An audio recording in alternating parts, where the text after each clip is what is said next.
Good morning, everyone. I would like to call this meeting of Public Accounts Committee to order and welcome everyone in attendance. My name is Irfan Sabir, MLA for Calgary-Buller-McCall and Chair of the committee. As we begin this morning, I would like to invite members, guests, and LAO staff at the table to introduce themselves. MLA Garth Roswell, Vermilion, Lloydminster, Wainwright. Good morning, Jackie Armstrong-Hominick, MLA for Saskatchewan-Vickerville. Good morning, everyone. Brandon Lunty, MLA for Leduc, Beaumont. Good morning, Miles McDougall, Calgary Fish Creek. Grant Hunter, MLA Taylor Warner. Chantal DeYoung, Chestnut Strathmore. Good morning, everybody. Tanis Liebrick, Assistant Deputy Minister of Childcare Policy and Strategy. Good morning, Laura Lowe, Assistant Deputy Minister, Child Care Delivery and Jobs Economy and Trade. Chris McPherson, Deputy Minister, Jobs, Economy and Trade. Andre Rivet, Assistant Deputy Minister, Financial Services and Senior Financial Officer. Suzanne Harbottle, Assistant Deputy Minister, Labour and Workforce Strategies. Good morning, Doug Wiley, Auditor General.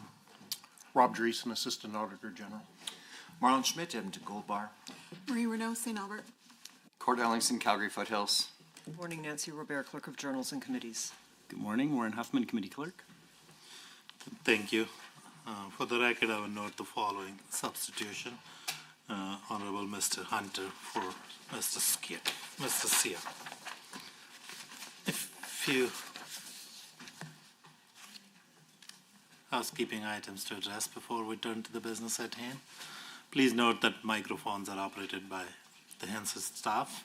Committee proceedings are live streamed on the internet and broadcast on Alberta Assembly TV. The audio and video stream and transcripts of the meeting can be accessed via the Legislative Assembly website. Please set your cell phones and other devices to silent for the duration of the meeting, and comments at all times should flow through the chair. Approval of agenda. Honorable members, are there any changes or additions to the agenda? And if Mr. Chair, given that this is a 3-hour meeting, I'd like to propose a 5-minute break between the end of the Ministry of Jobs, Economy and Trade section on agenda item 4 and 5, the Subcommittee on Committee Business Report. Thank you, Member Schmidt. I think for that agenda doesn't need to be amended, but if no one is opposed to it, we will take that break anyway. Thank you. So, will a member move that the Standing Committee on Public Accounts approve the proposed agenda as distributed for its Tuesday, February 25th, 2025 meeting? Moved by MLA Roswell. Any discussion on the motion? Seeing none, all in favor? Aye. Anyone opposed? Thank you. Motion is carried. We also have minutes from the Wednesday, January 8, 2025 meeting of the committee. Do members have any errors or omissions to note? And if not, I would like someone to move a motion that Standing Committee on Public Account approve the minutes as distributed of its meeting held on Wednesday, January 8, 2025. Moved by MLA Ellingson. Any discussion on the motion? Seeing none, all in favor? Aye. Any opposed? Thank you, motion is carried. Now I would like to welcome our guests from the Ministry of Job, Economy and Trade, who are here to address the Ministry's Annual Report 2023-24, responsibilities under their purview during that reporting period, and relevant reports from the Auditor General. I would like the officials from the Ministry to provide opening remarks not exceeding 10 minutes. Thank you, Chair. It is a pleasure to appear before the committee this morning and present the Ministry of Jobs, Economy and Trade's 2023-24 Annual Report. It was an eventful year for the Ministry and one that was filled with accomplishments. It was also a year of change. Most of the Ministry started that year as Jobs, Economy and Northern Development. Following the 2023 election and subsequent reorganization of government, the Ministry added the International Trade and Investment functions and became the Ministry of Jobs, Economy and Trade, or JET. Late in the fiscal year, the childcare delivery and childcare strategy and policy divisions were transferred to the ministry from Children and Family Services. The ministry is now responsible for workplace health and safety, employment standards, labor relations policy and legislation, workers' compensation policy and legislation, workforce development and training, regional and northern economic development and business supports, economic strategy and analysis, investment attraction, international trade, licensing, monitoring, and funding of regulated childcare programs, the transformation of Alberta's early learning and childcare system, and implementing the joint federal-provincial childcare agreement. JET had approximately 1,300 staff deployed in locations throughout the province to carry out these responsibilities. The ministry also includes 4 public agencies that operate independently of the department: the Alberta Labour Relations Board, the Workers' Compensation Board, the Appeals Commission for Alberta Workers' Compensation, and the Northern Alberta Development Council. I will now take a few minutes to highlight some of the ministry's significant achievements in 2023-24. One of the ministry's key outcomes was that Alberta's economy prospered, and we undertook several activities to help make that happen and to keep it happening. Economic diversification generally happens in 2 ways: more diversity in what you make or do, and more diversity in where you sell it. Domestic-focused efforts included providing wayfinding and investment concierge services and easily accessible data through Alberta's economic dashboard. These services helped attract new investment, encouraged businesses to either start up or relocate to Alberta, and promoted economic diversification. Diversification helps our province's economy become more resilient and remain strong during shifts in the economic climate. It also supports greater productivity and ensures the highest and best use of Alberta's resources. A signature achievement in this vein is Dow Canada choosing to build its Path to Zero project in Fort Saskatchewan. At $11.6 billion, this project represents one of the largest private sector investments in Alberta's history and will create approximately 6,000 temporary jobs during construction and roughly 400 to 500 permanent operating jobs once completed. This project will enhance Alberta's reputation as an environmentally responsible producer of energy and related products. The ministry also provided northern and regional economic development grants in support of 74 projects to drive regional economic development and diversification. Speaking of diversification, Alberta continues to be a sought-after destination for film and television production. Between its launch and the end of 2023-24, 172 productions were authorized to participate in the Film and Television Tax Credit Program, which supported more than 12,600 jobs and injected roughly $1.3 billion into the province's economy. In addition to the direct jobs and economic activity, film and television productions showcase our province to the world and show people around the world that Alberta is a great place to visit. Promoting Alberta's trade and investment interests was another key outcome for the ministry, and several activities supported this outcome in 2023-24. The ministry helped businesses and industries access global markets for their products and services through 295 export expansion grants. More than 92% of those assisted by these grants were small and medium-sized enterprises. The ministry supported Alberta's government to ensure that our province's interests are represented to the federal government when negotiating international trade agreements. And speaking of international trade, the ministry led 31 trade missions all over the world to help Alberta businesses secure new markets and promote our province as a great place to invest. More than 450 Alberta businesses accompanied us on those missions. To close the deal with investors, the ministry provided funding to 4 projects through the Investment and Growth Fund. Between its launch and the end of 2023-24, the Investment and Growth Fund leveraged $20 in private investment for every $1 from the fund, helping create jobs and opportunities for Albertans. One example of this success is Fortinet's new facility in downtown Calgary, which will create 85 permanent jobs in the cybersecurity sector and 80 temporary jobs. It is vital that the province has a skilled and resilient labor force to support Alberta's businesses and further grow our economy. The Northern Alberta Development Bursary Program supported 324 Alberta students in 2023-24, with over $2 million in bursaries to live and work in Northern Alberta. Funding for this bursary program is shared between the Ministries of Jobs, Economy and Trade, Education and Advanced Education, with JET contributing more than $1 million in 2023-24. The ministry also provided workers and employers with investments of $113 million in skills training and programs, workforce development, and labor market information. For example, the ministry used grants to invest nearly $6.5 million in the aviation sector to support the growth of more high-skilled jobs in this area. Training for work programs provided opportunities for Albertans to gain critical skills and improve their employment situations. In 2023-24, more than $24 million was invested in these programs to help 4,000 unemployed or underemployed people join the workforce. We continue to work with the federal government through various agreements to help women, newcomers, youth, and Indigenous people who face barriers to employment.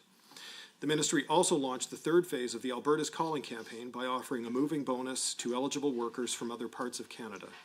The goal of the moving bonus is to attract skilled trades workers who are citizens or permanent residents to help fill critical labor shortages. These workers are needed to build the homes, schools, and health facilities Alberta needs to support a growing population and economy. In addition to helping them find jobs, the ministry worked hard to ensure that Albertans had safe and healthy environments and were treated fairly in the workplace. The ministry conducted approximately 16,000 occupational health and safety inspections or re-inspections during the year to ensure compliance with workplace health and safety laws. And we continued to respond efficiently to employment standards complaints, enforcing the rules and helping protect vulnerable workers from being exploited. As mentioned earlier, our ministry assumed responsibility for the childcare portfolio in 2023-24. Having an affordable, sustainable, and high-quality childcare system enables parents and caregivers to participate in training, education, or the workforce so they can enhance their personal success. For 2023-24, the system was able to add nearly 15,000 new licensed childcare spaces and provide wage top-ups and professional development opportunities for nearly 28,000 early childhood educators. Parent fees for children up to kindergarten age were reduced to an average of $15 per day in January 2024 through grants provided to childcare providers. And Alberta and Canada also signed a $53 million infrastructure funding agreement that will support the creation of childcare spaces in underserved regions and communities. I will now touch on the E. coli outbreak that occurred in a number of childcare facilities in Calgary in September 2023. To help families cope with the situation, Alberta's government issued a compassionate payment of $2,000 per child. This incident also led to the formation of a review panel chaired by former Calgary Police Chief Rick Hansen, which recommended actions meant to reduce the chance of this unfortunate situation from happening again. I understand the formation of the review panel was discussed in Alberta Health's 2023-24 annual report, which is appropriate because they are the lead on health matters in Alberta.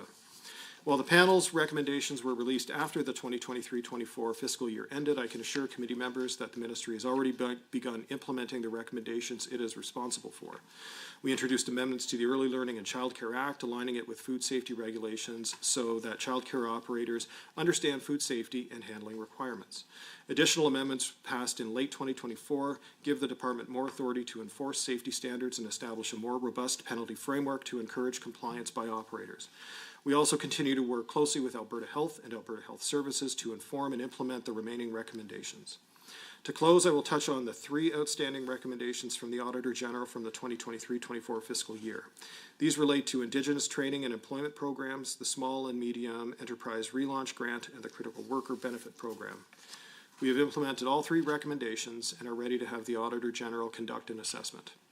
Thank you for the opportunity to present JET's 2023-24 annual report to the committee. My team and I are happy to answer your questions. Thank you. I would now turn it over to the Auditor General. Thank you, Chair. Thank you, Chair, members. And we will follow up on the recommendations. So just for the benefit of the committee, though, I will go over the nature of our work and our findings. As the deputy said, they have asserted it's implemented, and as part of our process, we'll do the follow-up and report publicly on that. So I'll highlight those 3 recommendations that the deputy referred to. All 3 reports were issued on the COVID-19 support programs, and as the deputy indicated, those were the Small and Medium Enterprise Relaunch Grant Program, the Critical Worker Benefit Program, and the Alberta Jobs Now program. While Albertans can be confident that the COVID-19 funding was provided quickly under these 3 programs, my office did note areas for improvement relating to post-payment eligibility verification and accountability reporting to Albertans. The combined budget funding for these 3 programs was about $1.5 billion. Without strong controls and transparent reporting, the risk of public funds being misused or program objectives not being effectively met persists. Taking a look at the Small and Medium Enterprise Relaunch Grant Program, while we concluded that the department had effective systems to design and deliver the program, improvements were needed to be made to monitoring and reporting systems. At the conclusion of our audit, the department could not conclude that the majority of program recipients were eligible for the program, as it had only checked the eligibility of about 1,000 of the 100,000 approved applications, and half of those that were checked were ineligible. We recommended the department complete processes to verify the eligibility on the remaining benefit programs. I'll move to the Critical Worker Benefit Program. That program was designed to recognize the demands placed on low-income workers in essential sectors, such as those in the frontline health, maintaining food supply, or providing essential retail services to Albertans and workers in selected critical sectors. The program was to pay a one-time benefit of $1,200 to low-income frontline workers, as I'd mentioned, in healthcare, social services, education sectors, and the private sector, such as truckers, critical retail services such as food and certain manufacturing. Employers applied for and received benefit payments on behalf of their employees. Processes were not completed to obtain supporting documentation that employers actually passed the benefits on to their employees. We recommended the department perform spot audits to verify payments were properly received by the employees and the workers who were intended to receive them. In December of 2023, we reported on the Alberta Jobs Now program. This program provided funding to help employers recover from the pandemic and assist employees hardest hit by the pandemic to quickly re-enter the workforce. Like the other two programs, we analyzed whether the department had effective systems to design, deliver, monitor, and report on the program. We found that the department had adequate processes to design, deliver, and monitor, but the department's annual reporting provided little interim program reporting to Albertans on the effectiveness and how the program has been and if the program desired outcomes would be met. This was consistent with the lack of program effectiveness reporting identified on the Small and Medium Enterprise Relaunch Grant Program and the Critical Worker Benefit Programs. Now, we did not make a recommendation to the department on this lack of reporting at that time because we still had an outstanding recommendation related to improving performance reporting to Albertans that was directed at the Department of Treasury Board and Finance. Subsequent to this work, we've been told by Treasury Board and Finance that a recommendation that was previously accepted would not be implemented. So in our fall report, you see we have a new column there on the outstanding recommendations, and it's now included on that category on pages 4 and 5. And that column is headed up recommendations not implemented, and it will reside there.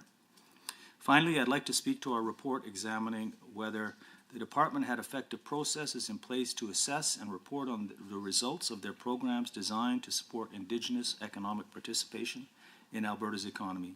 We concluded that the department had processes in place, but not all were found to be effective, and improvements could be made. With robust reporting processes, the ministry may better demonstrate how their programs support economic self-reliance and increase participation by Indigenous peoples in Alberta and the economy. Thank you. That concludes the opening comments. Thank you, Mr. Wiley. We will now proceed to questions from committee members, and we will begin with the official opposition. You have 15 minutes. Thank you, Mr. Chair. My first set of questions are related to the issue of the E. coli outbreaks at daycares in Alberta that the Deputy Minister referred to in his opening remarks. We know that in August and September of 2023, there were 448 cases of E. coli infections that were reported and related to a number of daycares in Calgary. Now, the review panel that the Deputy Minister referenced in his opening comments identified on page 16 of that report that 38 children and 1 adult were hospitalized, and that some children will have persistent health issues that will require indefinite care. I'm wondering if officials here at the committee this morning can tell us how many of the victims of this outbreak have persistent health issues, what they are, and whether or not they'll be fully expected to recover. I'll ask my Assistant Deputy Minister, Laura Lowe, to respond. Chair. Thank you very much. Through the chair to the committee. Alberta's Early Learning and Childcare Act provides the authority to license, inspect, and monitor childcare programs. It is a condition of every facility-based childcare license that the license holder must comply with all applicable zoning, health, and safety requirements.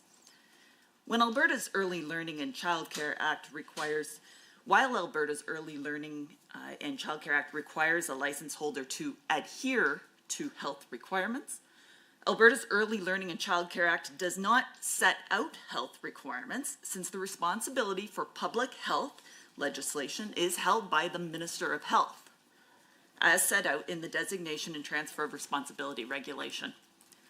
Alberta's Early Learning and Childcare Act sets out the parameters around inspections and monitoring licensed childcare programs for the purpose of ensuring compliance with Alberta's Early Learning and Childcare Act. To give the committee a sense of what is within the parameters of Alberta's Early Learning and Childcare Act, all providers of childcare programs shall take into consideration the following matters, as well as any other matters the provider considers relevant. A, children should be encouraged in having care and play experiences that support the development and learning. B, the child is to be protected in all forms of physical punishment, physical and verbal abuse, and emotional deprivation. C, diversity in the background and circumstances of children in the program and their families, including those who may be experiencing social or economic vulnerability, and the abilities for children in the program is to be respected and valued.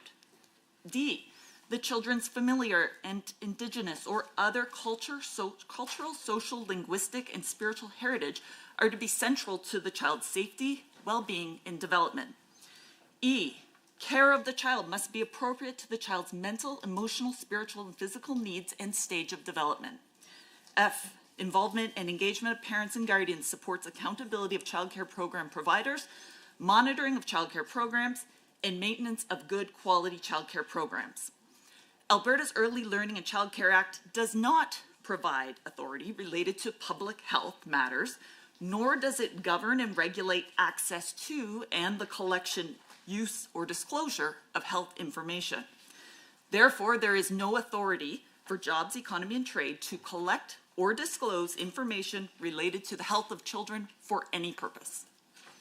Thank you very much for that very carefully scripted answer. The kitchen that was involved in this E. coli outbreak had multiple violations of the health code. I'm wondering, how were parents made aware? Parents who were sending their children to these daycares that were served by this kitchen, how were they made aware, or were they made aware at all, that the kitchen that was serving them food had repeatedly violated the health code? Would the department have had any role in notifying parents of that case? I'll ask Assistant Deputy Minister Lowe to respond. Through the chair to the committee. A condition of every facility-based license under the Early Learning and Childcare Act is that they comply with applicable zoning, health, and safety requirements, which include food, safety, and preparation. A childcare license applicant must provide written evidence of zoning, health, and safety requirements in order for a childcare license to be issued. In the case of health requirements, a childcare applicant needs to have a letter from public health confirming satisfactory health inspection. Once a childcare program is licensed and operating, if any issues arise that compromise existing health approval throughout the term of the license, childcare licensing would learn about that from public health or from the program disclosing it themselves, as it's a requirement under their license to comply. In the 2003 E. coli outbreak in Calgary, all affected childcare programs had health approvals in place, which satisfies the health requirement under the Early Learning and Childcare Act. The decision to close childcare programs and issue exclusionary orders relating to an E. coli outbreak was a decision made by public health. Public health also oversaw the protocols and conditions to allow the childcare facilities to reopen. Any questions about health inspections and how public health officials determine if a child care program is in compliance with public health requirements should be directed to the Ministry of Health, since Alberta's Chief Medical Officer, on behalf of the Minister of Health, is accountable to monitor the health of Albertans and make recommendations to the Minister of Health and regional health authorities on measures to promote and protect the health of the public and to prevent disease and injury. And the Minister of Health is designated under the Designation and Transfer of Responsibility Regulation as the Minister responsible for public health. Thank you to the Assistant Deputy Minister for that question. So if I understand what the ADM had said correctly, if a child care provider is violating the health care requirements, it is in violation of its operating license. Is that correct? So can you confirm that that's the case? Through the chair to the member, did you ask that if a child care facility is violating requirements under public health, is that a violation of their license? That's right. So okay.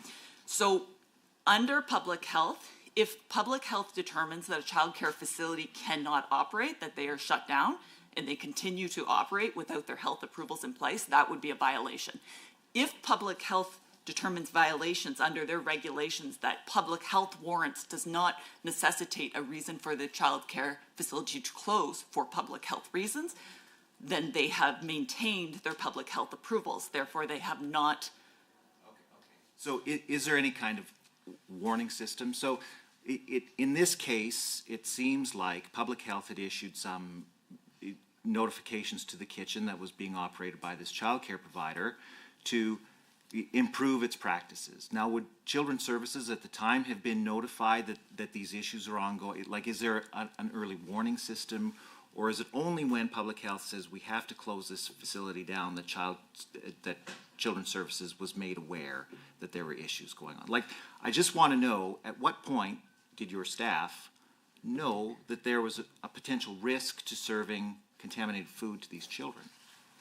Through the chair to the committee, there is a requirement, as I mentioned, under the Early Learning and Child Care Act that safety and health requirements must be in place.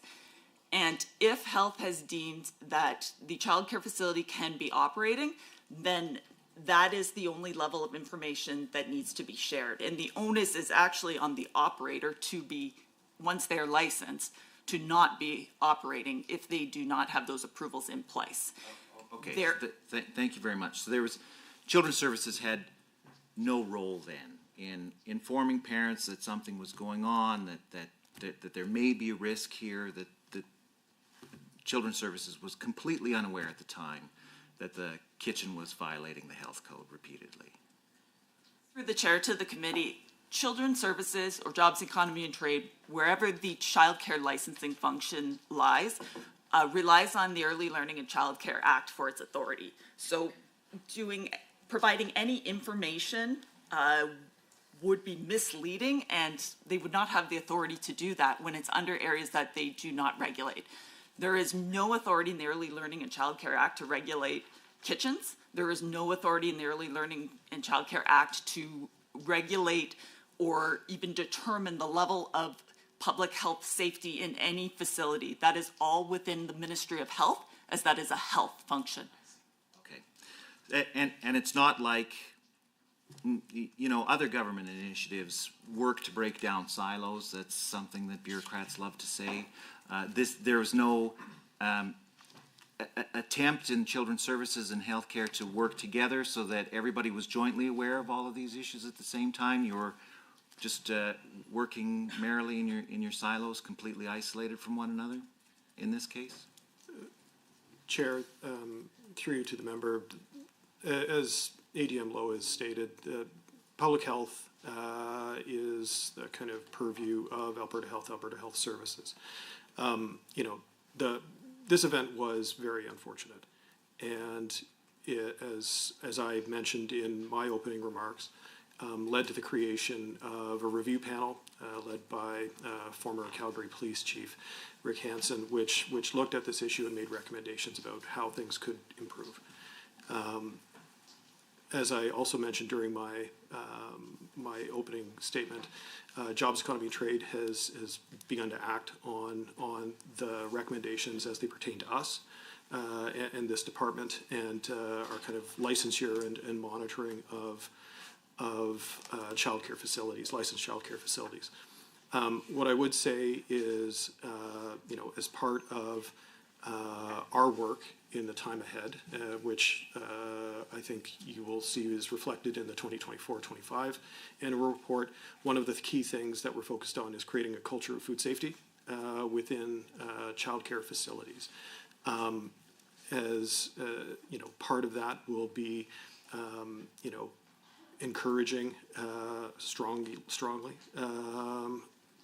childcare operators to ensure that if they are bringing in third-party food, that they're monitoring it, monitoring the status of those providers from a public health perspective very carefully. But again, Jobs, Economy and Trade is not the public health regulator in this province in the same way that we wouldn't regulate restaurants or other kind of communal food production facilities.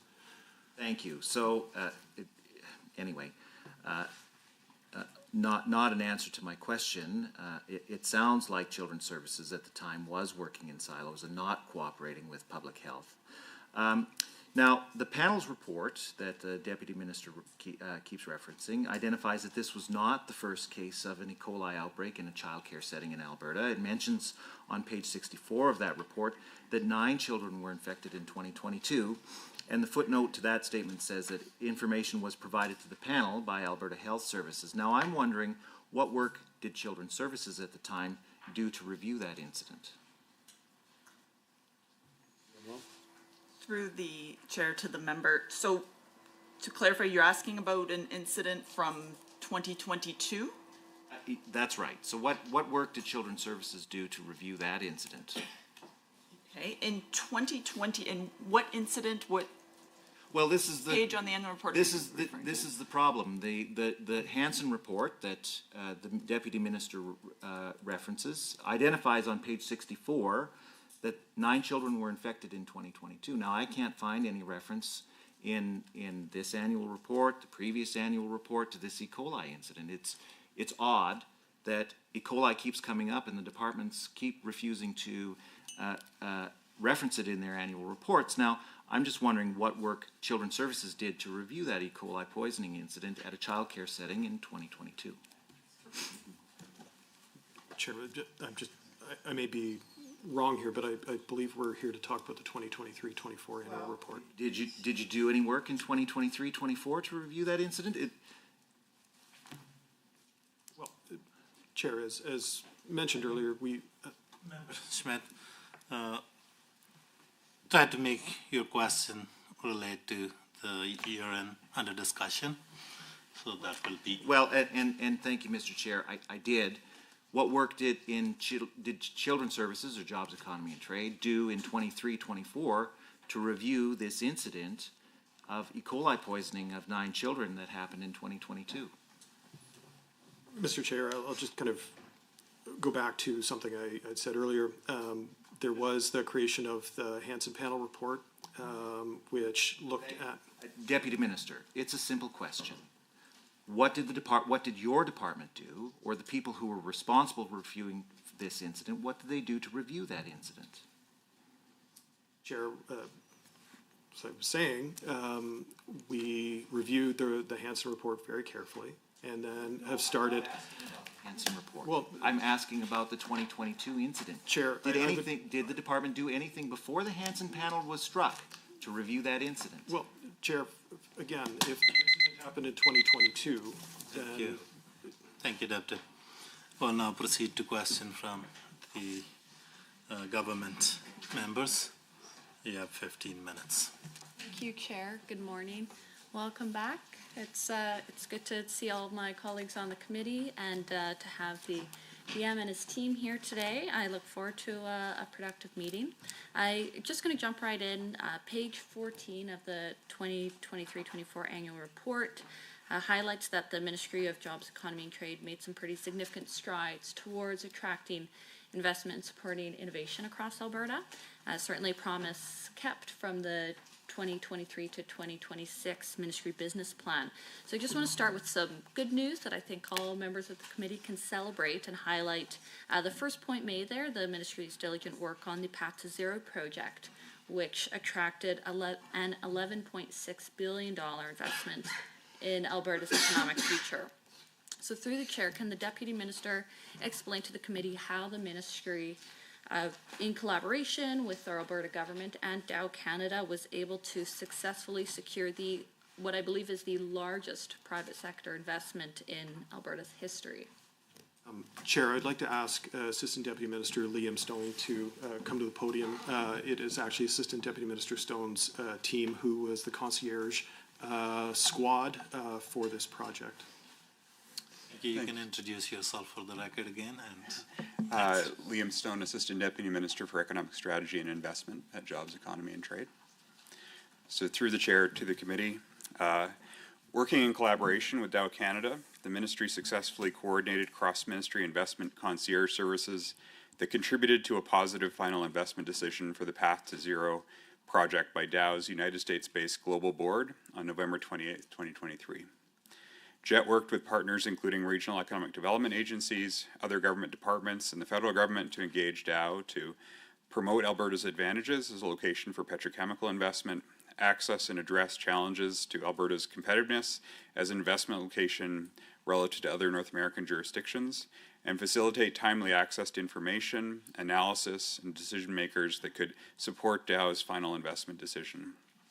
JET established a cross-ministry coordinated concierge service approach to ensure issues that could present barriers to a positive final investment decision were addressed as they arose. These included analysis of specific areas of risk to the project and identifying potential risks mitigation measures, identifying funding sources and areas for cost containment, monitoring progress on regulatory approvals, and engagement and advocacy to the federal government. JET also supported the Premier and Cabinet's meeting with Dow's Global Board in Fort Saskatchewan, the first time Dow's Global Board had met outside of the United States. Alongside Dow Canada, JET's Investment Concierge Service co-chaired two working groups with cross-ministry partners that addressed transportation and workforce planning related to the project. The working groups led to exploration of post-secondary apprenticeship opportunities and addressing transportation facilitation and heavy haul issues. JET also engaged actively with the federal government to advocate for federal support for the investment. Thank you. Great work. Through the chair, I know that this historic investment is, as I like to say, further cement Alberta's position as the economic engine that keeps Canada running, and I believe it's expected to complete construction by 2029.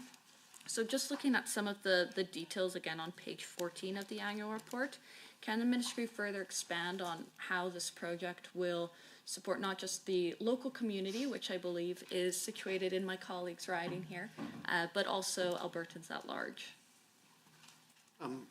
Thank you for the chair. The project, as noted, is expected to create 6,000 temporary jobs during peak construction and approximately 400 to 500 permanent jobs once fully operational. And these are the jobs created directly by the project.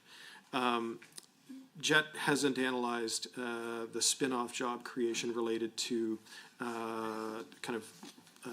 effect on the local economy directly. What we would say, and I think it stands to reason, is this is a lot of economic activity that is going into a very specific part of the province. And I think it's fair to say that if you look at potential housing construction, school construction, the kind of retail and other spin-offs that would derive from that. Also the kind of attraction of population. One of the things that ADM Stone had referenced, but I'll elaborate slightly more on, is the kind of influx of skilled workers earning very good salaries over an extended period of time. And we believe that that will have, obviously, very positive economic impact in that area of the province. Thank you. Thank you. Switching gears here, now to another topic. I represent a constituency that has many newcomers to Alberta, and I know one of the big selling points of Alberta is one's opportunity to establish themselves in a rapidly growing labor market. And the ministry's training for work programs play a big role in that, in equipping unemployed and underemployed Albertans with skills needed to establish that long-term employment. So on page 44 to 45 of the annual report, I read that 4,000 individuals participated in these programs, and more than 74 found employment or pursued further training within 90 days. So through the chair to the Deputy Minister, what are some key aspects of those training for work programs that you found to be most effective in driving those strong outcomes for Albertans? Chair, I'll ask ADM Suzanne Harbottle to respond to the question. Thank you. Through the chair to the member, I'll address, as you may be aware, the department has a broad range of skills training programs. Training for work is one of them. I'll try to focus my comments on the training for work program as well as the activities that occurred in 23-24. My department funds Training for Work, which is an umbrella suite of programs that provide short-term training for unemployed and underemployed Albertans to get back to work quickly in the jobs that are available in their local communities. One of the success factors is that its regional responsiveness, which is an important feature of the program. Different parts of our province have unique local economies and therefore local markets and local labor markets and opportunities. We work very closely with our training providers and job creators to ensure the skills and training opportunities available to Albertans meet the needs of the labor market and provide secure employment. Local labor market information is used to determine the type of training required, including gathering input from employers and industry on the skills and demand using tools such as our short-term employment forecast and labor market survey. We also use pay-for-performance contracts and focus employment-related outcomes, so the department's suite of short-term skills training program supports are designed to address talent needs of local employers across the province. Training for Work is available in over 65 communities in the province, and they are reviewed and renewed on an ongoing basis through open, competitive procurement processes to ensure they remain responsive to evolving labor market conditions. As member has indicated, in 23-24, over 4,000 unemployed or underemployed Albertans, including youth, older workers, and newcomers, access the Training for Work programs in Alberta. Another aspect of Training for Work is that it has a number of sub-programs that can respond to very specific labor market challenges. So that includes transition to employment services, integrated training, self-employment training, workplace training, and immigrant bridging. We also have targeted programs for underrepresented groups in the labor market, such as Indigenous Albertans. The Indigenous Employment Training Partnership Program provides tailored Indigenous-led projects that lead to employment for Indigenous people both on and off reserve through partnerships involving Indigenous organizations, government, industry, and training institution and employers. As I mentioned, Training for Work falls under a broader group of programs funded through the Labor Market Transfer Agreement, which is an agreement that the federal government and Alberta hold. The LMTA includes a portion that's funded from the EI account under the Labor Market Development Agreement. PTs, provinces and territories, have primary responsibility for workforce training for EI recipients. I wanted to highlight for the committee in 2023-24, Alberta received in total $214.7 million through the LMDA, which served 56,400 clients. Within 6 months of receiving training and employment supports, approximately 71% of active claimant clients were employed, resulting in an estimated $199 million savings from the unpaid EI benefits. Those are my comments. Thank you. And these are great programs. I've spoken with a number of my constituents that have benefited directly from that and helping them develop skills needed to find the long-term employment. But through the chair, our labor market's rapidly evolving. It's always changing. So I'm wondering what the plans were in the 2023-24 reporting period to adapt to those changing workforce or labor shortages through those particular training for work programs. Chair, I'll ask ADM Harbottle to respond. Thank you, Chair, through the chair to the member. Jobs and Economy also delivers, as I mentioned, they deliver a number of training initiatives for our labor market programs. I'll mention a few that were conducted in 23-24, and certainly the intent of these programs is to position Albertans in the labor market, and that includes the changing dynamics of the labor market in Alberta.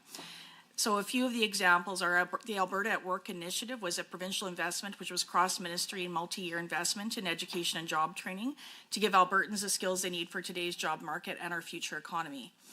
Under the umbrella of the Alberta at Work programs, Jobs, Economy and Trade implemented a number of different initiatives, including the Workforce Strategies Grant, which supports organization with innovative solutions that will help Albertans develop new skills and assist employers and industry grow their workforce.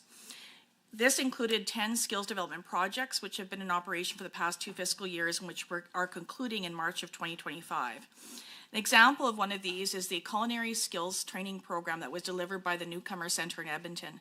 This project provides unemployed Albertans, including those not eligible for other programming, with essential and occupational skills training to focus on food service, including a work practicum. The program has been highly successful, with over 80% of program completers securing related employment in businesses at local residents and long-term care facilities. Workforce Strategies grants supported organizations to develop solutions to help Albertans develop new skills and assist industry grow their workforce. Between March of 2023 and March of 2025, 10 Workforce Strategies grants focused on delivering skills training and employment assistance to Albertans.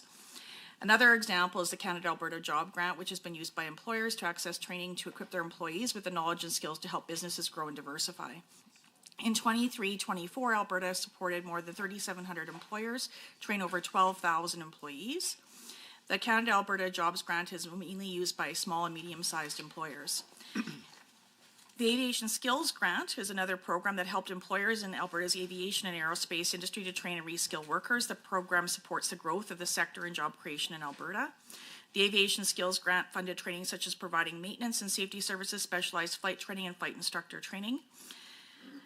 Finally, I would like to comment a little bit about LMI, Labour Market Information. Alberta also invested in enhancing the collection and assessment and dissemination of labour market information in Alberta. To address demographic challenges such as slower population growth and aging workforce, Alberta needs to ensure stakeholders effectively use labour market planning to help make workforce decisions. Jobs, Economy and Trade provides up-to-date, detailed, user-friendly labour market information on our public website to aid decision-making for students, employers, employees, policymakers, and educational institutions. We also funded the Alberta Centre for Labour Market Research at the University of Alberta, which is a consortium of 26 researchers from across the province's post-secondary institutions, which will be focused on research affecting priority labour market issues. In 2023, Alberta also conducted the first Barriers to Employment survey, targeting youth, women, visible minorities, and long-term unemployment to better understand the challenges these groups face and solutions to support their employment needs. Finally, Alberta funds workforce partnership grants programs. They're provided to organizations such as economic development groups, industry association, employee organizations. Projects funded by workforce partnership grants support organizations to have a strong understanding of their workforce challenges. So, for example, one of the studies we undertook was in the commercial driver area. Those are my comments. Thank you very much. I don't know if I'll have enough time to get to another question and answer here, but maybe I'll just close with commenting on the aviation grant programs. Very relevant right now. I know there is another big investment announced at the Calgary airport, and within the last reporting period as well, work done on the investment of de Havilland Canada in Wheatland County, which is in my constituency, so we're very excited about that and the opportunities that that brings to Alberta. So fantastic work, and with that I'll cede the last 30 seconds of my time. Thank you so much. We will now move to the second rotation and proceed to questions from the official opposition. You have 10 minutes. Thank you, Mr. Chair. So I'm operating under a hypothesis here that had Children's Services done its due diligence correctly, it could have reviewed this 2022 incident where 9 children were infected in a childcare setting from E. coli and prevented the 23 outbreak. Can the department tell us what work Children's Services did to review that 2022 incident in an attempt to prevent this 23 incident from happening? Chair, again, The incident was in 2022-23. I can't speak to what Children and Family Services did in 2022-23. As noted, JET received responsibility for the childcare file in 2024. What I do know is that JET staff, as well as Alberta Health staff, who can ultimately speak for themselves, supported the Hansen panel, which I've outlined earlier, and took the recommendations very seriously and have acted, in response to that, as outlined in my opening statement. Thank you very much, Deputy Minister.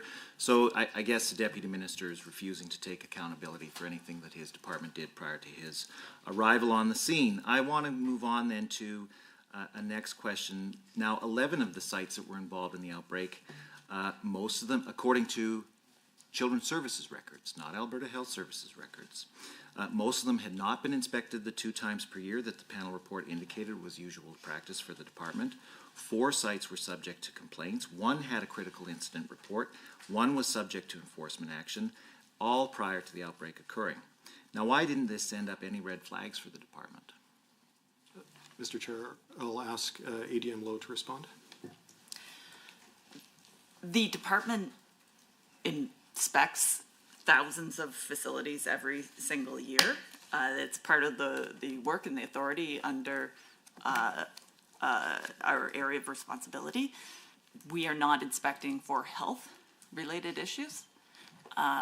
Through the chair, I mentioned that health-related inspections are done through the Ministry of Health, and provided that they are provided permission through public health to operate, then that would not play into the inspections that that Children's Services officers or childcare licensing officers would be looking at. Right, and thank you, ADM, for that answer. Now, in other areas of compliance and enforcement, you generally have a ladder or something like that, right? Like if you have an operator who is repeatedly violating codes, you put them on warning, that kind of thing. Was there anything like that in place in Children's Services at the time? Through the chair, I can be happy to share what our inspection and investigation process is. I just specifically want to know whether or not there's any kind of ladder of enforcement system in the Children's Services inspection system. Well, so through the chair to the member, if you're asking about a ladder of enforcement, that would be taking through our inspection program, correct? Well, given the Deputy ADM's, can that be provided, is that available on a website then? Yes, okay, through the chair to the member, our inspection process is available on alberta.ca. There's also a licensing handbook that provides detailed information to license holders and to any member of the public interested in learning more about the rigor that is behind. Thank you very much. Our regulatory. Was Fueling Minds and Fueling Brains under any additional scrutiny because of the number of issues that had been reported? The childcare facilities was not under a probationary license, which is one of the measures that we have in place if there is a reason to believe that it is. Thank you very much. So, no problems as far as Children's Services were concerned. No, I got an answer to my question. Thank you very much.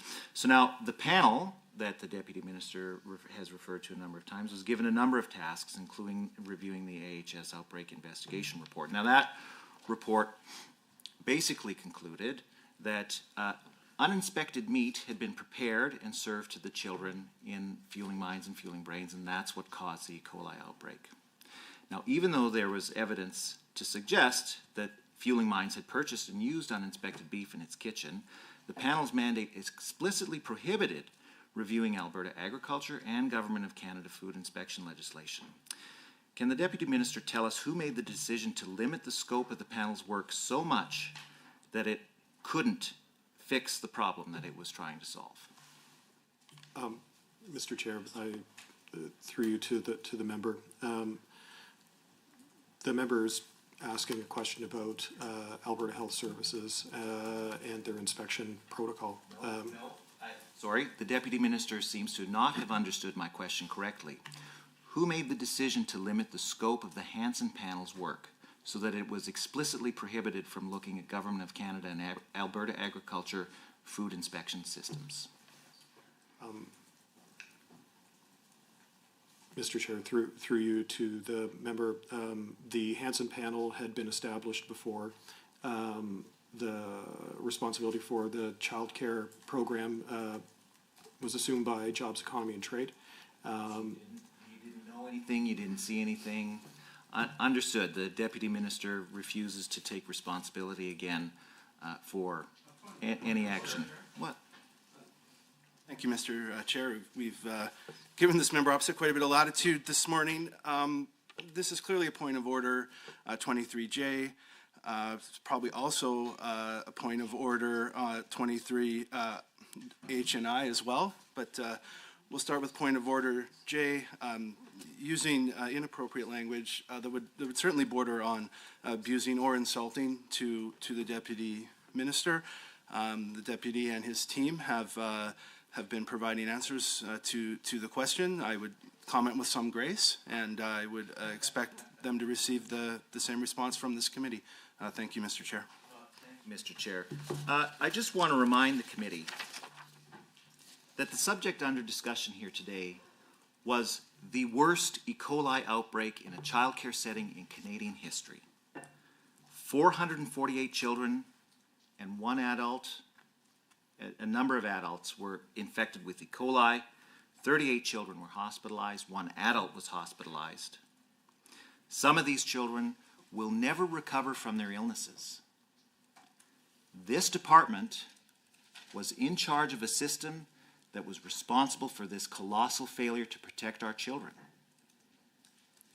I don't think.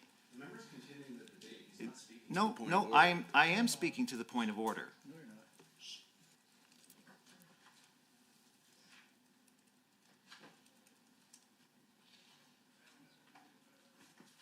If the least the least the Deputy Minister could do is respect the people that his department failed to protect enough to give us a straight answer. And all I'm doing, I'm not abusing the minister, the Deputy Minister. I'm not using insulting language. I'm simply laying out in direct language exactly what the Deputy Minister is doing here at the committee this morning. This is not a point of order. And The words that were actually used, for, if Hansard has correct, is that the minister or the Deputy Minister refuses to take responsibility for this. That is definitely point of order 23H. help me understand how it's an abusive language or insulting language. That's the point of Allegations order against raised. another member. 23H. He said H, I, and J. He said particularly J. So He said could be H and I. So on a point of order, general direction to all members, state the provision that you are relying on and make the case how that provision is offended. In this case, what I was trying to figure out as well, I can ask for clarification from DM as well, was that panel stuck in the reporting period? Was it in 23-24 that panel was established? Yes, it was. So any question relating to that panel, how it was established, if it was not established by you, like you can answer the way you chose, but if something happened in that reporting period, that's a fair question. I would caution member to stick to the report and activities in the reporting year, and it's not a point of order. Thank you. To the Deputy Minister, either do you know who limited the scope of the committee to specifically exclude Government of Canada food inspection legislation and Alberta agriculture legislation, or do you not know? One or the other. Chair, what I would say is that the terms of reference of the panel would have been set in collaboration with the panel and by the department at the time of Children and Family Services in Alberta Health. So that nobody ultimately held responsibility for, I get it. The Deputy Minister does not want to take responsibility for the worst E. coli outbreak in Canadian childcare history. I'm going to pass it now to my colleague, Marie Renaud, for a few minutes. Thank you, Mr. Chair. So on page 44 and 45, as some of the members have noted, I talk about training for work programs for unemployed and underemployed Albertans. Now, I'm certain that you've heard one of the other ministries is looking at kind of decimating AISH, which is Assured Income for Severely Handicapped, creating a new program that is for people with disabilities to become employed. Now, AISH already had the ability to do that, but this will be a new program. So I'm assuming that there was some work in this fiscal year to prepare for an influx of tens of thousands of disabled workers that are unemployed or underemployed. So I'm wondering what investments the ministry has made to prepare for the influx of new ADAP recipients who need to find employment. So I noticed that there are a lot of metrics for the Black community, Indigenous people looking for work, but there's no mention of people with disabilities. So if you could explain that. I think I'll ask ADM Harbottle to respond.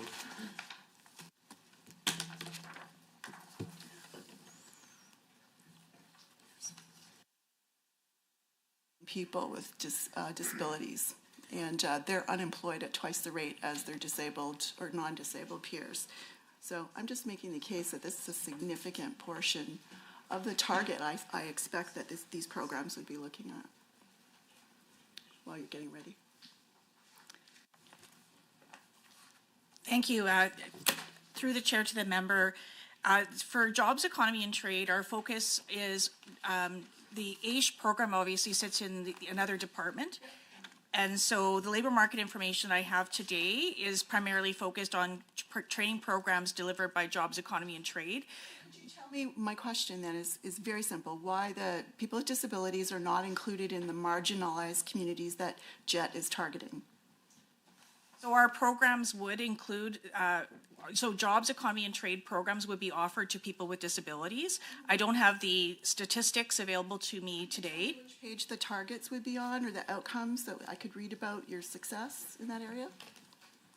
So for our programs, they are not specifically targeted to persons with disabilities. They would be participants in our programs. So no outcomes specifically for workers with, or unemployed workers with disabilities? For Jobs, Economy, and Trade programs, not specifically. So there's been no discussion from adjacent ministries about a potential influx of disabled people? Okay. Thank you, and we will now proceed to question from the government members. You have 10 minutes. All right, thank you, Mr. Chair.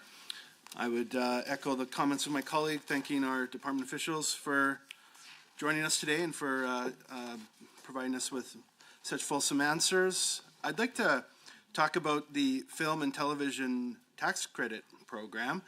It's a little bit exciting. I know, like a lot of Albertans, I was watching with interest when The Last of Us came on and what a dystopian future of Edmonton looked like. So that was very exciting to see. But obviously, this is a great program, and through the chair, specifically on page 14 of the annual report, we can see that 172 productions have been authorized to participate in the film and television credit program. So I was hoping that maybe could the Deputy Minister please explain to this committee the ways that the film and television tax credit has encouraged growth, sustainability, and competitiveness across Alberta, and if you could also take some time to highlight some of the economic impacts of the program. Thank you. Mr. Chair, through to the member. Since the launch of the FTTC in 2020, Alberta's film and television industry has grown rapidly, provided a significant economic impact, while also contributing to the diversification of the province's economy by supporting a range of employment opportunities. excuse me. In addition to direct investment in the sector, the industry supports indirect investment in skilled trades, construction, retail, accommodations, and food services. Every $1 provided through the film and television tax credit is expected to generate approximately $4 in associated Alberta expenditures, and again, supporting thousands of jobs across Alberta while also putting Alberta on display. According to Statistics Canada's 2019 multiplier, $1 million spent in Alberta by the motion picture industry would have a total impact of about 583,000 in GDP, of which 273,000 would be direct and 310,000 indirect. Communities where filming occurs benefit not just from the productions itself, but also from increased foot traffic and demand for services. The province also gets to showcase its diverse landscapes and in many cases helps rural communities thrive. In terms of major attractions in recent years, these include My Life with the Walter Boys, Winona Earp, and Fargo Season 5, and obviously The Last of Us Season 1, which was a marquee project and one of the largest television series in Canadian history, as well as Fraggle Rock and the 17th season of CBC's Heartland. The sector has grown significantly in the last 4 years and continues to be that economic driver. The value of foreign film production in Alberta grew 291%, from $49 million in 2022 to $192 million in 2023-24. And again, this is due in part to several American television series coming to Alberta, again including The Last of Us, but also The Abandons and My Life with the Walter Boys. And I think I'll leave it there. Thank you very much. And through the chair, I'm wondering if the deputy could maybe please explain the criteria for productions to be accepted into the film and television tax credit program, and maybe a comment on why so many productions have decided to invest in Alberta and to support our local economies. Thank you. Chair, through you to the member, Alberta's government supports the film and television sector through both arts, culture, and status of women, and jobs, economy, and trade. Alberta's film and television tax credits, support medium and large scale productions with total estimated production costs. So that's the sum of Alberta and non-Alberta costs of over $499,999. To be eligible, production must also have a portion of principal photography or key animation completed in Alberta. The program offers then a refundable tax credit of 22 or 30% on eligible Alberta production and labor costs to corporations that produce films, television series, and other eligible screen-based productions. So now, for example, game shows. Excuse me. To be eligible, the applicant must have a valid commercial distribution plan for the final project and have secured at least 50% of its production financing before applying. Productions must also meet additional criteria. Productions meeting certain additional criteria are eligible for the 30% tax credit, including at least 50% of the project must be owned by eligible individuals, for example, an Alberta-based producer, whether as individuals, members of a partnership, or voting shareholders of a corporation, and at least 60% of the total production costs must be eligible Alberta production costs, or at least 70% of the total labor costs must be made up of eligible Alberta salary or wages. Productions can also be eligible for a 30% tax credit if at least 75% of Alberta filming takes place in rural and remote areas, as defined by the maps in the program guidelines. Eligible productions can apply to the film and television tax credit up to 120 days after commencing principal photography in Alberta to obtain an authorization letter. One of the attractive features of Alberta's film and television tax credit is that most productions are costs are eligible, whereas many other jurisdictions provide a tax credit on labor-based costs only. So one example of that would be British Columbia. While incentives remain an important consideration in selecting a film destination, much of Alberta's competitiveness stems from other factors, including our scenery, climate, lower production costs, and the fact that this is a low-tax environment. Members may be interested to learn that to enhance the competitiveness of the Film and Television Tax Credit Program, the Alberta government introduced changes to the program in June 2024 that would widen the program's application window, create greater administrative flexibility, and enable productions to get their tax credits earlier, and to clarify program rules and ensure that the levels of oversight are appropriate and that there is less red tape. The Film and Television Tax Credit has evolved since its creation in response to feedback from stakeholders, and those things that I just set out a moment ago kind of reflect Alberta, the government of Alberta's interest in making sure that its tax credit regime is very competitive. Thank you. Thank you very much.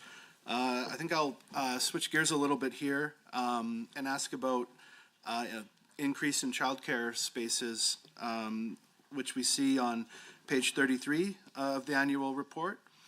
As always, through the chair, the annual report shows that during the 23-24 reporting period, the number of licensed childcare spaces increased overall by 9%, which is a new record for growth over the last 5 years. Could the Deputy Minister please explain to this committee how they are able to continue building on their successes and further expand the number of available childcare spaces year over year? Thank you. Mr. Chair, I'll ask ADM Tanis Liebrich to respond. Thank you. Thank you for the question. So Alberta has made considerable progress on our space creation targets. One major contributor to space growth was the Space Creation Grant. The Space Creation Grant was part of our commitment under the Canada-Alberta Canada-wide Early Learning and Childcare Agreement to make childcare more affordable for Alberta families. Through the Childcare Space Creation Grant, childcare providers were able to access up to $6,000 per space to create new spaces or start new programs in areas of high need. So that's childcare deserts or communities where there's little or no childcare, and high demand. That's communities that require more licensed childcare spaces to meet the demand. This grant funding was intended to support applicants to create new and affordable spaces. In 2023, the grant was expanded to include new or existing family day home agencies. And as you know, family day homes are an important strategy in rural and remote parts of Alberta where facility-based programs may not be a viable option. In October 2023, the Space Creation Grant also became available to applicants wishing to create for-profit spaces. So as of March 31st, 2024, the government provided just over $35 million in Space Creation Grant funding to 126 successful applicants, supporting the creation of approximately 9,000 full-time licensed spaces. As of March 31st, about just over 5,000 space creation spaces were open and already serving Alberta families. Great. Thank you so much for that information. I know that's certainly an important part of the ministry's mandate now, and we look forward to you guys continuing that great work in the years ahead. Thank you. We'll move back to the official opposition for 10 minutes of questions. Thank you. Through the chair, I would like to start out with some questions about the RETAs. And just for disclosure, I want people to know that I did used to sit on the board of Economic Developers Alberta. So I noticed in page 15 notes that agreement in place for 2 more years of operating income for them to become self-sufficient. In contrast to the NRED programming in the report, this report doesn't include any information on the work conducted by the RETAs or the outcomes that they might be achieving with their ministry funding. I'm curious why not. RETAs are not government entities. You do fund them. Do you not ask them to report back to you on what they accomplished with that funding? One of the things that we do, and one of the things that and what drove some of the changes that we are applying to the RETAs is we do monitor what successes they do have.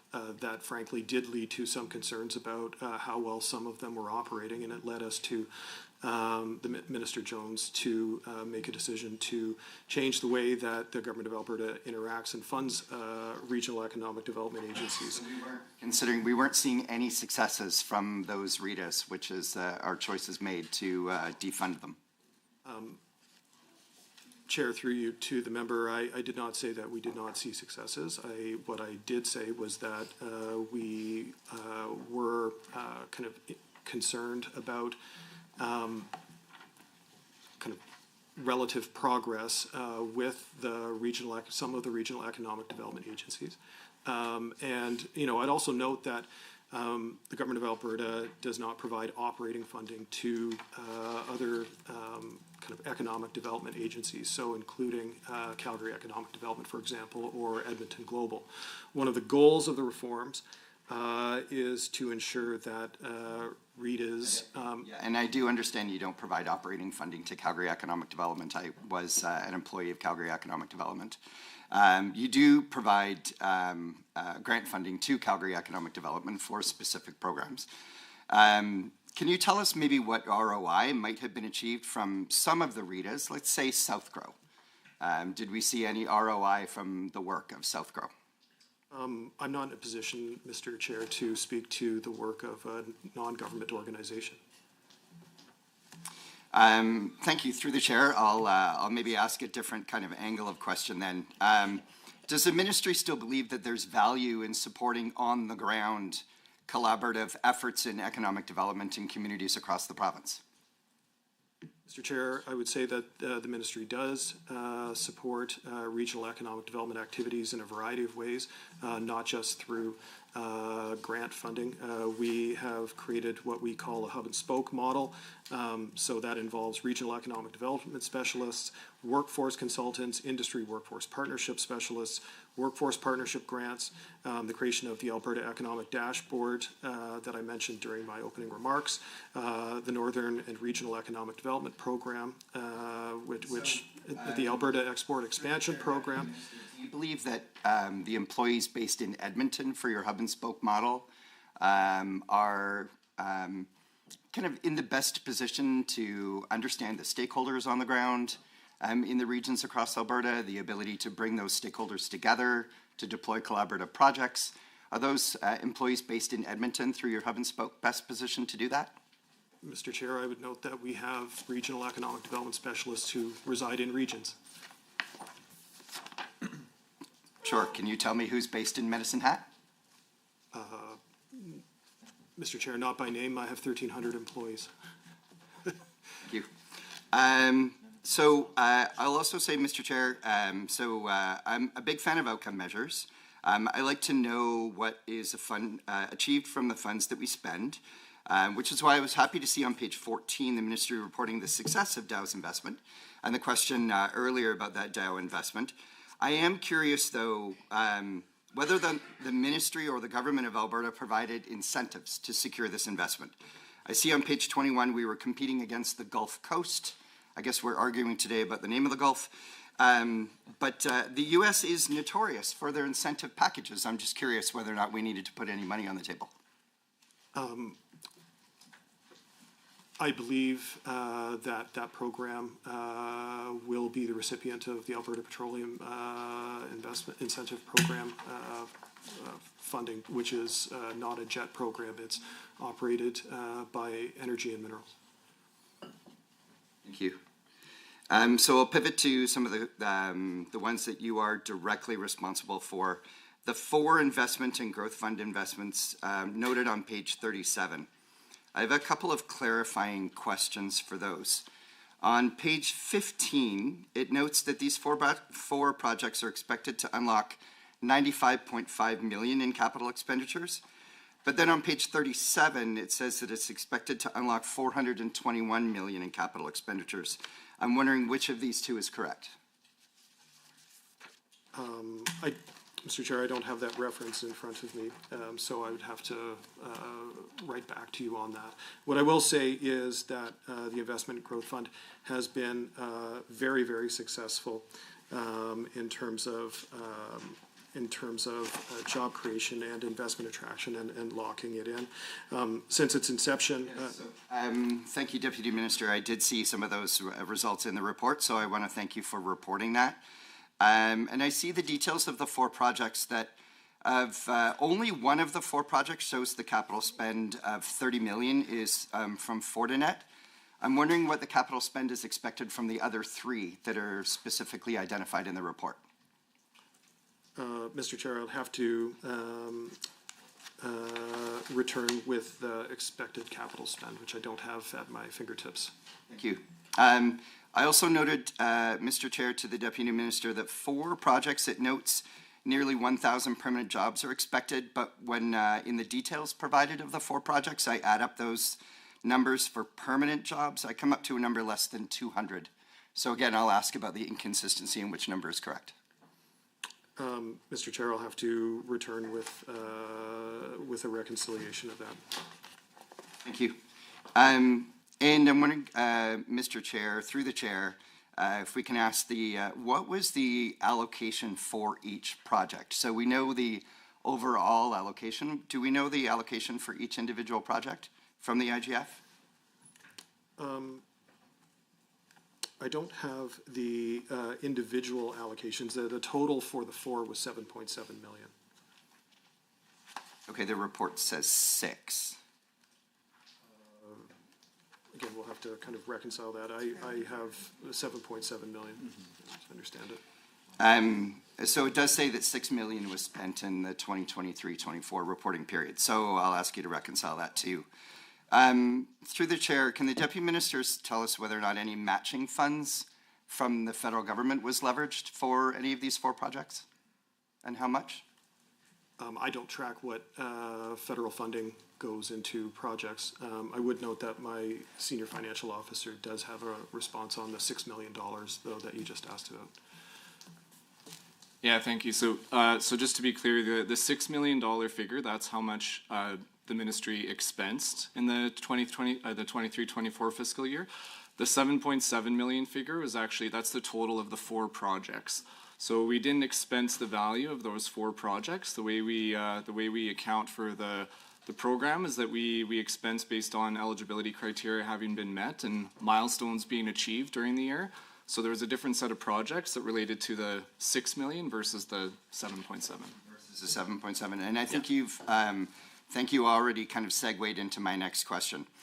About the report talks about the invoices being submitted, and I'm curious, are those the invoices being submitted for capital expenditures? Is that the trigger for the government to issue the funds through the IGF? Mr. Chair, I'll ask the ADM rebate to respond. So the grant agreements primarily have that are in place. There's different milestones. One of the initial milestones is the actual execution of the agreement, and it sometimes accompanies an announcement that takes place announcing the project. Then the next payment is typically after the milestone has been met for a specific number of the capital expenditure, and it's typically over 50%. And then the third milestone is then on completion, that all of the other eligibility requirements and parameters of the agreement have been achieved. Thank you for that. And now I'll ask about the table that is provided for prior year results. So there's a table providing prior year results, and then it also shows projected results for the next 2 years. And thank you, Member Ellingson. We will move back to the government for 10 minutes. Good morning, and thank you for coming. On page 14 of the 23-24 annual report, we can see that the Ministry of Jobs, Economy and Trade is heavily focused on continued health and well-being of small and medium-sized enterprises across the province through the Alberta Export Expansion Grant Program.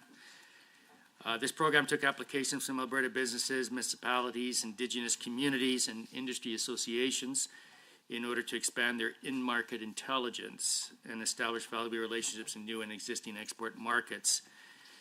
According to the 23-24 annual report, 295 Alberta Export Expansion Program grants were awarded to enterprises across Alberta. Could the Deputy Minister please expand upon the recipients of these grants and touch on the criteria for why these enterprises were chosen in order to support the economic landscape for Alberta? Excuse me, Mr. Chair. So with a $1 million annual budget, the Alberta Export Expansion Program, or EAP, which is a terrible acronym, provided funding to export-ready small and medium-sized businesses and nonprofits to travel to global markets, promote their products, make business connections, and find new buyers. In 2023-24, 210 Alberta organizations received funding through 295 EAP grants. More than $835,000 was allocated to Alberta organizations through the program. The top sectors supported by EAP were oil and gas products and services, life sciences and health technology, and information and communications technology. By helping Alberta businesses increase their exports, Alberta's government also supported job creation, revenue growth, and a more resilient consumer base for Alberta companies. To support the diversification of Alberta's economy, EAP was opened to for-profits and not-for-profits from across all sectors in 2023-24. The for-profit organizations that received EAP funding in 2023-24 had annual sales of between $50,000 and $25 million Canadian, had a minimum of one full-time employee in Alberta, employed fewer than 500 full-time equivalent employees, were incorporated legal entities in Alberta, operated and had permanent establishment in Alberta, applied for pre-approval prior to undertaking their trade mission, and submitted market entry plans describing their trade objectives and value proposition for their market of interest. The nonprofits that received EAP funding in 2023-24 had slightly different criteria than the for-profits given the scope of their operations, including being a recognized legal entity for a minimum of 1 year and having a permanent establishment in Alberta. Funding these enterprises via EAP is part of how our ministry supports Alberta companies to promote our province to the world, showcasing our companies and sector strengths and why international buyers should buy from Alberta. This is one of the many ways our department has supported a strong and prosperous economic landscape for Albertans. Thank you. Thank you. So while 92% of the EAP, and I agree it's a terrible acronym, grants were awarded to small and medium-sized businesses, then so am I correct in assuming that the remaining 8% are non-profit organizations? Or what is the remaining 8%? Mr. Chair, through you to the member, that's correct. They are nonprofits. This primarily included economic development organizations and industry associations such as Calgary Economic Development and the Edmonton Screen Industries Office Society, as well as the Alberta Biotechnology Association, the Book Publishers Association of Alberta, and the Petroleum Technology Alliance of Canada. These organizations play a direct role in supporting and promoting Alberta companies and their exports, and their participation in international missions strengthens both the mission and collaboration within the province in terms of how we promote export development and sell Alberta products and services to the world. Thank you. So continuing my line of questions on the EAP program, performance indicator 1B on page 39 of the annual report shows in-depth information pertaining to this program. I'm pleased to see that the program fully exceeded its target for the year, more than doubling the previous year results at 210 unique business, municipalities, indigenous communities, and industry associations supported through the program. Can the Deputy Minister please speak to the factors that led to the program strongly outperforming its target? Mr. Chair, through you to the member. So the increase in the number of organizations supported through EAP in 2023-24 over 2022-23 is partly due to the continued return of normal business practices, including in-person international events following the COVID-19 pandemic. This meant that after a couple of years of decreased travel and limited in-person engagements, Alberta exporters saw a resurgence in demand for their products and services and a need to conduct business face-to-face once again. This also meant that Alberta exporters saw value in EAP and that we gave Alberta companies the boost they needed to get their products out into the world. Additionally, prior to the EAP review, applicants were, frankly, frustrated by the process as approvals and reimbursement payments were admittedly way too slow, and the two-stage approval process required an application and approval prior to travel, which may have led to last-minute approvals and often led to higher costs if the applicant was waiting for confirmation before they booked. This process caused a delay in administering the grants, which meant that given the pre-approval requirement, applications in 2022-23 were not processed and accounted for until 2023-24. We found this to be unacceptable practice, and so in spring 2024, Alberta's government made changes to EAP, which have resulted in significantly faster payments to eligible Alberta companies and less time completing the applications. I would say that we've seen additional kind of improvement of uptake and also satisfaction among organizations that want to go on the road with jobs, economy, and trade. I will foreshadow something that will, I'm sure, will be in our 24-25 report. But when we went to ADIPEC, which is one of the biggest oil and gas shows, trade shows in the world, in the United Arab Emirates. In 2023, we took about 40 Alberta companies. Last year, we took 75. And that was a significant change. And again, I think it is a recognition both that of the improved processes through EAP, but also kind of elevated level of client service that we're trying to effect within jobs, economy, and trade. Thank you, Mr. Chair. Thank you very much. Glad to see all the improvements that have taken place, and that as a result, a lot more companies are being supported. Can you expand and give a breakdown of the organizations that are supported by these grants by category? So I'm thinking business, municipalities, Indigenous communities, or industry associations. Is that kind of breakdown available? Mr. Chair, through you to the member, the breakdown of applicant type for small and medium enterprises was 193. Economic development organizations, there were 4 of them. Industry associations, that was 5, and nonprofits was 8. So kind of taken all together, 92% of EAP recipients were Alberta companies, with the rest of the recipients, as mentioned, being nonprofit organizations who directly serve Alberta companies and export promotion. Thank you. On page 58, I took an interest in the proactive occupational health and safety programs, and the report notes that these targeted programs contribute to safe and healthy workplaces and also support Alberta's competitive advantage in attracting investment in the province. It goes on to explain that OHS officers take a risk-based approach to the regulatory compliance and enforcement, starting with an education-based approach. Can the Minister Deputy Minister unpack how focusing on employers that need the most support is the best use of OHS resources and the best opportunity to affect change, and how this approach can save employers and others in their WCB rate group costs over the long term? Well, Mr. Chair, through to the member. So, while factors considered for setting rates and classifying rate groups resides with the Workers' Compensation Board and is outside the purview of OHS, it is widely known that claim rates and direct costs associated with injuries and fatalities are key drivers. JET's OHS group uses a data-driven and evidence-based approach to proactively design initiatives that focus on sectors, employers, or types of work activity that are shown to have lower rates of compliance with OHS legislation, or shown to pose a higher likelihood of to result in an injury, illness, or fatality. And then, thank you, Deputy. We'll move back to the official opposition for 10 minutes. Chair, on page 30, the ministry discusses supporting inclusion. So the ministry notes a $5.4 million investment spent on inclusive childcare coaching and capacity building supports. So based on this, just after this $5.4 million investment, how many new inclusive spots were created? And how does the ministry decide who gets an inclusive designation?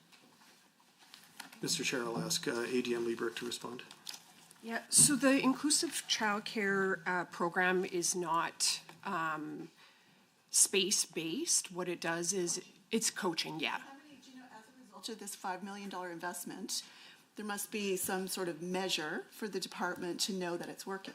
So how many new inclusive spaces are?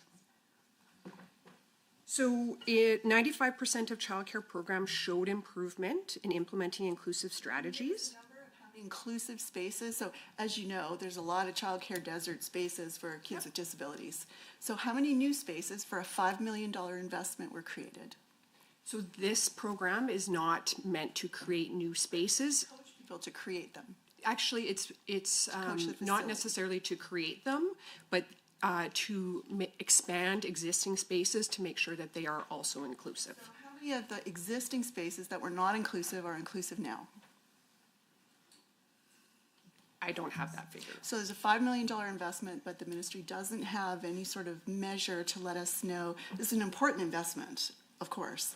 So we just want to know what was the improvement. So maybe the ministry could think about that and get back to us, table something if you can find something. So what I can say is that there were 469 programs that participated in the ICC program, with a 95% showing improvement in implementing inclusive practices. So any idea about, so say 490 460 whatever facilities, would they have created 1 or 10 or I just don't have an idea of the scale. Yeah, so inclusive practices through the ICC program is about making all of the spaces in that childcare inclusive. Right, it doesn't really work that way. So what I'm getting at is if there's a family with a child with a disability looking for an inclusive space, there might have a designation of inclusivity, but an inclusive space, right, requires ratios for staffing and all kinds of things. Physical barriers are dealt with. So how many spaces exist now for kids with disabilities that didn't before after a $5.4 million investment? So again, the inclusive childcare program is about coaching. So I'm going to actually stop there and pass it to my colleague, my remaining time. Thank you, through the chair. So I'll ask a few questions about page 15 in supporting 33 international trade missions. That Minister Jones led 2 of those missions, one to the UAE and to Japan. You've spoken about the UAE mission already. Page 38 gives us some information about the industries targeted and the number of companies participated in the 2 missions led by the minister. What did the ministry spend on these 33 missions, particularly the 2 missions led by the minister? Overall, the budget for all of the ministry missions is about $1 million. The kind of particular missions led by Minister Jones, specifically UAE and Japan, we would have to get back to you specifically on what those missions cost. But as I said, the entire budget is about $1 million. Okay, thank you. I'll look forward to you tabling that. Have any of the companies that were participating, you talked about with UAE, the event that was happening in the UAE, more companies this year than last year. Have any of those companies participating reported any deals? Have they reported increased revenue from participation? Have they increased employment for Albertans because of participating in those trade missions? I don't have the kind of specific company outcomes as expressed by dollars and bodies at my fingertips. What I would say is that... them to report outcomes? Excuse me? Do we ask them to report outcomes? Like, do we follow up at any point in the future to say, hey, what can you tell us about the benefit of that mission? We're always in contact with companies that come on mission. We have very high satisfaction rates, and they come back on mission because they do meet success over there when we go on the road with them. And I think, a metric of success is the kind of, their kind of rate of continued participation. I don't consider a continued participation in a mission a rate of success. I guess what I would ask is that company generating employment for Albertans? That I would consider a measure of success for a mission. So I hope that maybe it's possible to table any information that is available for that. We can take that under advisement, Chair. Sure. For those missions, how do we select the companies? And where do we find a list of companies that were participating in the missions? In terms of companies selected, some self-select, we have calls for mission participation. We publish a missions list at the beginning of every year on JET's website. And then, I kind of walked through the criteria for the Alberta expansion, export expansion program. That's one way of doing it. Great. Okay, so thank you for that. I will conclude with just one final question. So if Invest Alberta and the Overseas Trades offices are the responsibility of Executive Council and the Premier's office, what benefit do we get directly from the minister's trips? And maybe you can tell us exactly the role of the ministry in those trips. Well, there are many players in the economic development space in this province. And so, Invest Alberta is one of them. We have a very close collaborative relationship with them.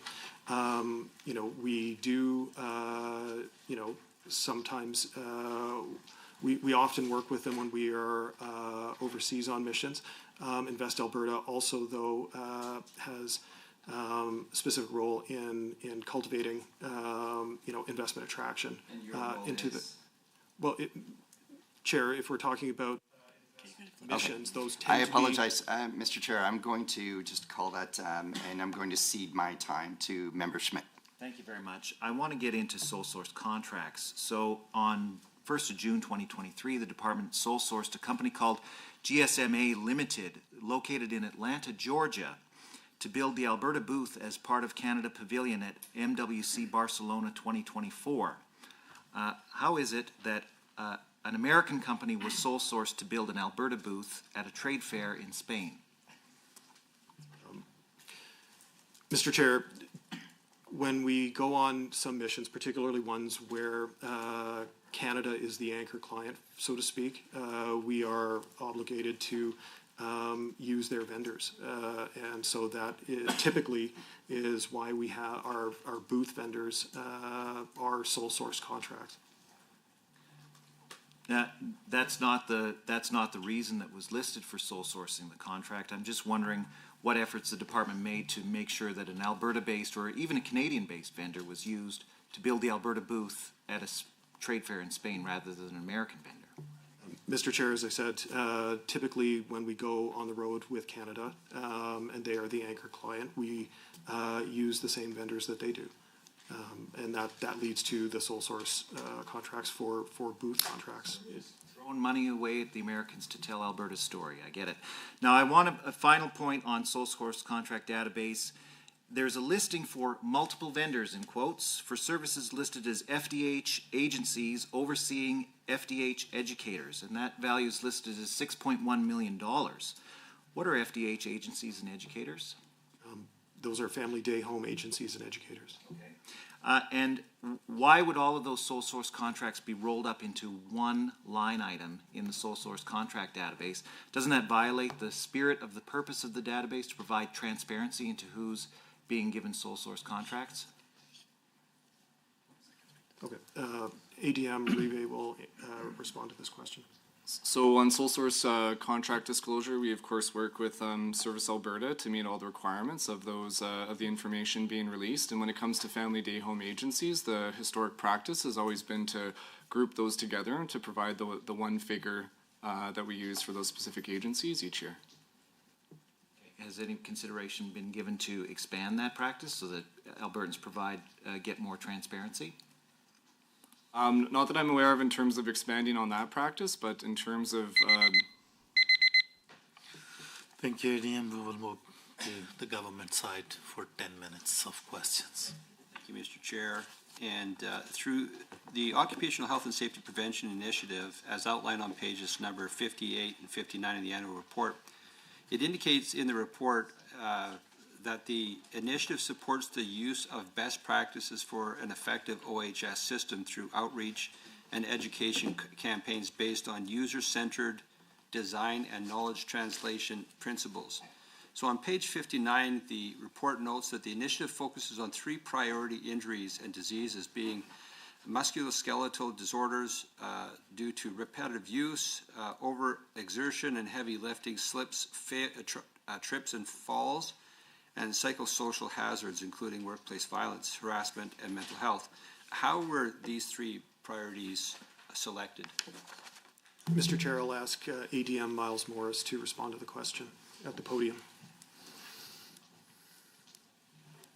Thank you. Miles Morris, Assistant Deputy Minister of Safe, Fair and Healthy Workplaces. Through the Chair, thank you to the member for the question.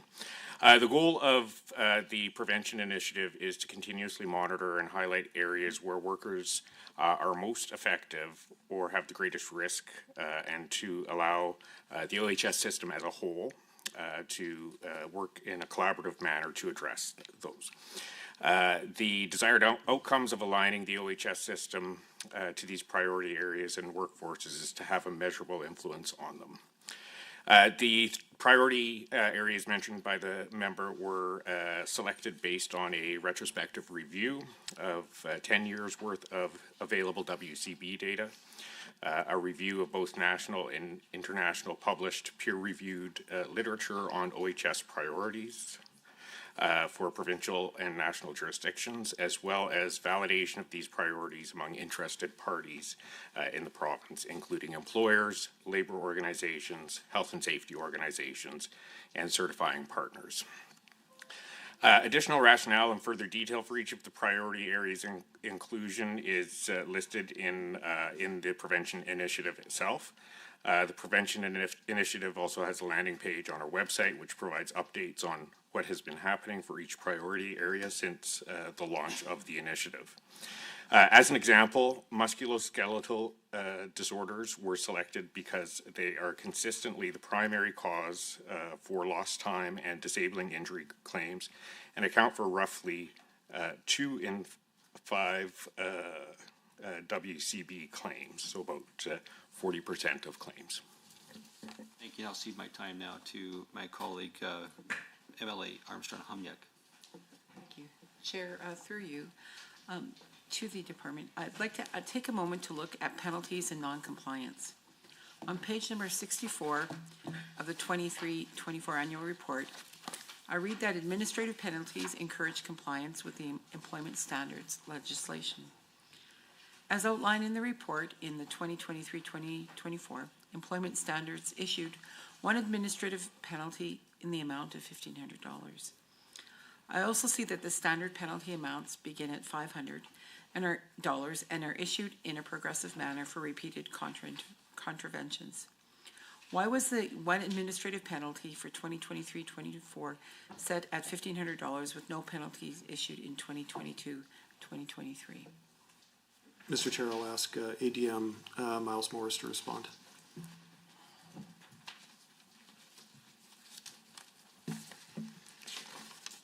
Thank you again. It's Miles Morris, Assistant Deputy Minister of Safe, Fair and Healthy Workplaces.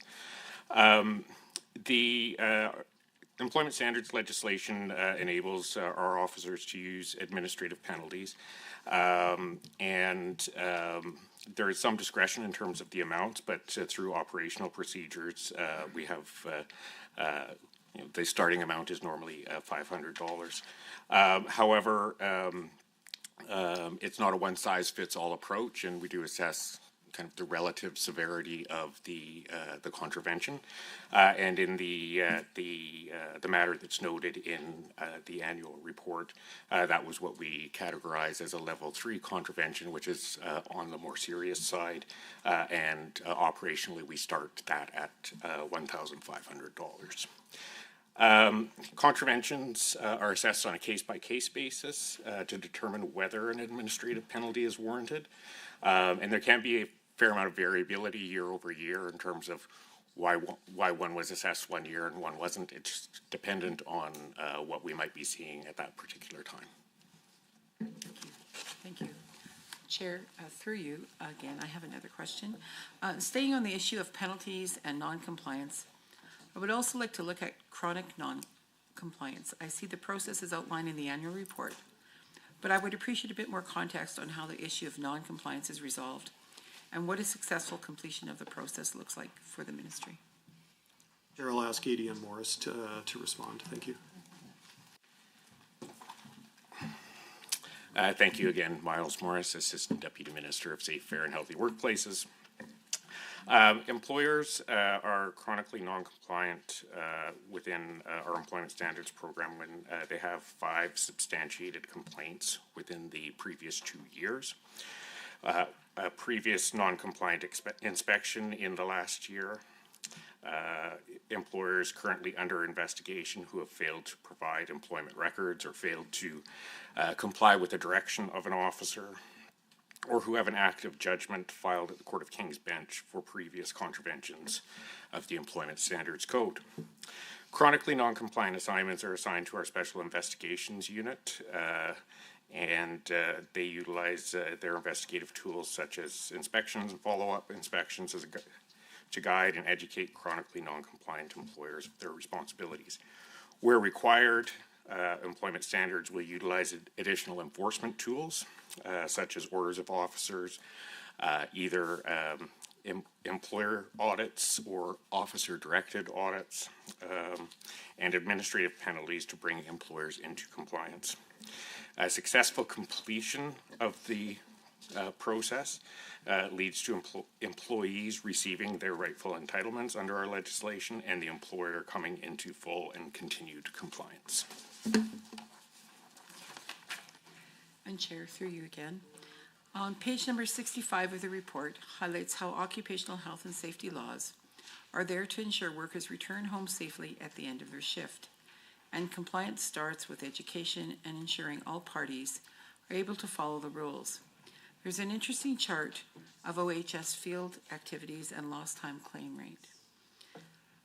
As per the report, I read that the 2023-2024 actual number of the OHS field activities amounts to 24,565, which is up from the almost 22,000 from the previous year. Can the ministry provide an overview of what is encompassed in field activities and why this year's numbers are higher than the previous years? Mr. Chair, in the interest of time, I'll answer this. So OHS field activities refer to inspections, investigations, re-inspections, meetings, presentations, and the delivery of publications. In 2022-23, OHS implemented a number of structural changes to its operations and business practices designed to streamline our processes. This resulted in increased efficiency and provided OHS services with additional capacity to engage in more inspection activity per officer. This additional capacity has been directed at increasing the number of proactive inspections conducted by OHS. These activities are able to target identified areas where there is the greatest need and where OHS can have the largest impact on workplace safety in the province. As these initiatives tend to focus on areas where deficiencies and contraventions are more likely to be present, the likelihood of OHS compliance activity being required is higher.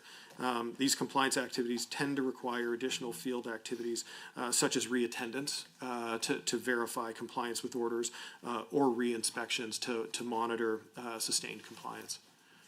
Thank you. And Chair, I believe that with 44 seconds left, I will pass it down over. Want to use them? They're all yours. Well, I guess I could probably sing a song, but thank you. We would all run out here. I just wanted, actually, I could just thank the department for all your, and ministry for all the hard work you do. You do a really good job, and thank you for all the work you do again. Thank you for this final rotation. We will have 3 minutes. Members will have 3 minutes to read questions into the record, starting with the official opposition. Thank you, Mr. Chair. On page 14, I note a $10 million commitment in grant funding to the aviation sector, and $6.5 million in grants, I think, spoken for, so maybe there's a little adjustment. So according to the report, the skills grant was meant to support highly skilled jobs in aviation and aerospace. I note page 20, ministry highlights challenges the aviation industry is having filling positions. Would the ministry please table a list of the grant recipients? Next, was the overall targeted job creation number for this particular investment? Next, how many of those highly skilled jobs in aviation and aerospace will be accessible for disabled Albertans? As we know, very skilled and educated Albertans, many of them disabled, require DEI initiatives to secure work. Any plans for that in this particular area? And then finally, which 10 regional airports received a portion of the $1.1 million improvement grant, how were they chosen? And was any of the were any of the funds directed on improving accessibility? Next. In reviewing the RETAs, what were the challenges to success noted that led to the decision to defund the RETAs? What were the outcomes of the IGF? Just looking for clarity again on the anticipated CapEx expenditure. Was it 95.5 million or was it 421 million? Was it 1,000 permanent jobs or was it 200 permanent jobs? And on page 40, why does the table not include the CapEx for the years that have already passed? There are 3 years in that table where it says NA, and I'm just curious why they were left blank. And on page 14 of the AEEP program, supported 295 grants. Are those companies reporting back on employment outcomes? Will you know whether or not they're going to generate any employment for Albertans from those grants? Thank you. According to the Alberta Grants Database, Western Standard received $54,669.58 from the Alberta Jobs Now program. Can the department provide details on how that money was spent? Secondly, the Western Standard was the only media company to receive grants from the program, and it's well known that it's a friend of the UCP government. Did the Premier, the Minister, or any political staff direct the department to dole out this grant to its friends?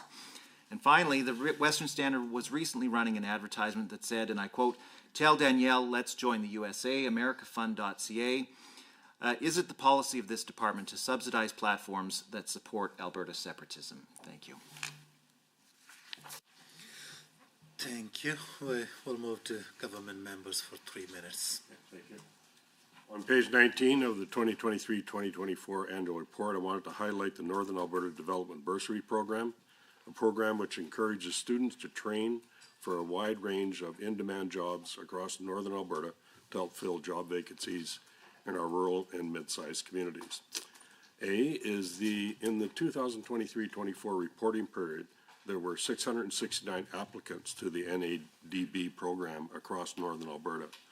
With $2.35 million in bursaries approved, could the Deputy Minister please explain to this committee how these numbers compared to year-over-year expectations from the Ministry and how the Ministry measures success in terms of this program? See on page 19 of the annual report that the Northern Alberta Development Bursary Program has a return of service component as a condition of support, and that the return of service rate across all bursary programs in 23-24 reporting period was 75.3%. Could the Deputy Minister please explain to the committee what exactly the return of service component entails for students entering the Northern Alberta job market, and how this return of service is encouraging strong investment in our Northern Alberta communities. On page 41 of the annual report, under Performance Indicator 1C, there's a breakdown of the value of Alberta's export products. It shows a decrease of about 14%, which is a result of a hard-hit energy sector, largely due to lower oil prices. I note that this hasn't stopped growth in other areas of exports, such as motor vehicles at 36.1% and industrial machinery, equipment and parts at 33.1%. Can the Deputy Minister explain the factors behind the decline in the price of oil and some of the barriers in the energy sector? In relation to the increase in exports I mentioned before, can the Deputy Minister expand on the factors that led to the success in areas related to motor vehicles and industrial machinery, equipment and parts? I want to bring to your attention the Indigenous Employment Training Partnership Program, which is outlined on page 45 of the annual report.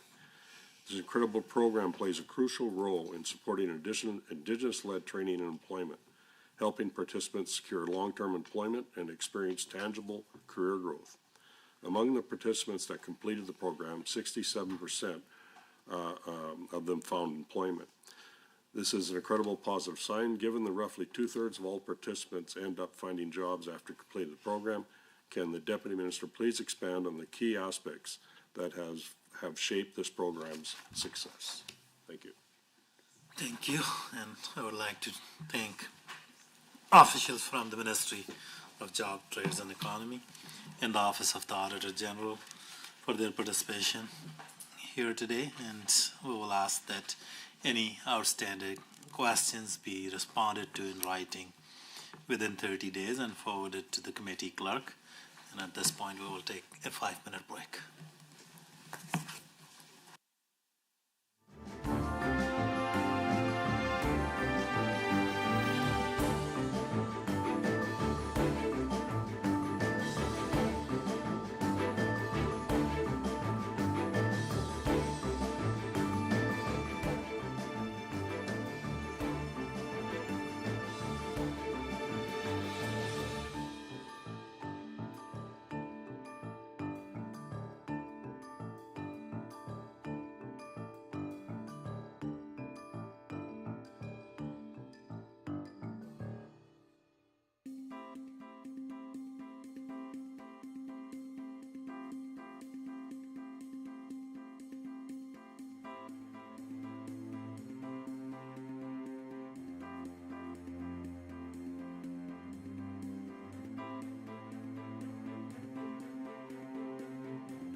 We do have a report on committee business. Subcommittee met on January 27th to review recent audit reports of the Auditor General and make recommendations for the two audit-focused meetings planned for the spring session, as well as the committee's review and reporting process when reviewing those audit reports. The subcommittee report from the meeting was posted on the committee's internal site and includes several recommendations for the members to consider. I will remind members that the decision to hold audit-focused meetings this spring and fall is being done on a trial basis, and we will review the process at the end of the year to determine if we want to continue with it, and if so, whether we want to refine the process. The subcommittee recommended that for the first audit-focused meeting on April 29th, the committee review the July 2024 Auditor General report entitled Surface Water Management, and that official from the Ministry of Environment and Protected Areas and the Alberta Energy Regulator be invited to speak to the report, as it contains recommendations made to both entities. It further recommended that the invited entities be advised to prepare to respond to questions related to the implementation of the Auditor General's recommendations and to present their respective action plans if available. Because the 2025 spring session is scheduled to end before the second audit-focused meeting would have been called, at this time the subcommittee has not recommended a report to the committee to review. The subcommittee suggested that the committee choose whether that meeting should be held out of session prior to the fall session or at the beginning of the fall session. The subcommittee recommended that the committee hold pre-meeting briefings with the Auditor General and LAO to prepare for each audit-focused meeting. It noted that if the committee chose to make a request for any research to be included in briefing materials for that meeting, that request should be received well in advance of the pre-meeting briefing. Members were asked to be prepared to bring requests forward today for the committee's meeting on April 29th, which we'll get to a bit later. The subcommittee also recommended and made recommendations related to the format of audit-focused meetings. It's recommended that the review begin with the Auditor General providing opening remarks on his report, followed by an invitation for the Ministry and other invited entities to respond to the report. This would be followed by a question and answer period, during which a member may ask a main question and a follow-up question, and the chair would alternate between caucuses as much as possible while recognizing members to ask questions. Following the question and answer portion of the meeting, subcommittee recommended that up to 15 minutes be allocated to decide whether to schedule a meeting to deliberate on its observations, comments, and recommendation with respect to the audit-focused review.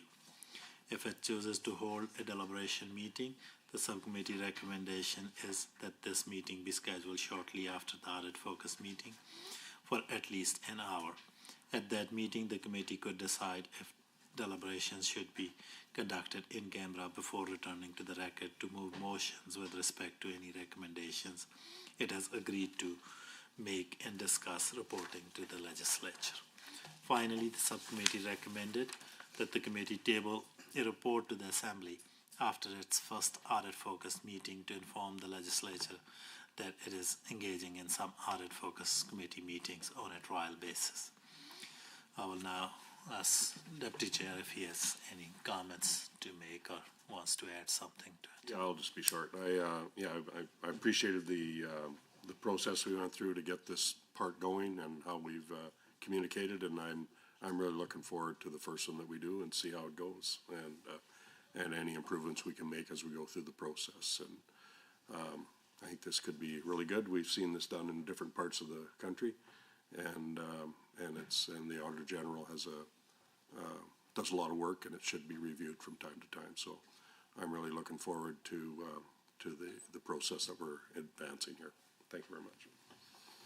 Thank you, Deputy Chair. We will get into the discussion about the recommendations under the next agenda item, but if members have any general questions or comments about the subcommittee report itself, they can make those comments now.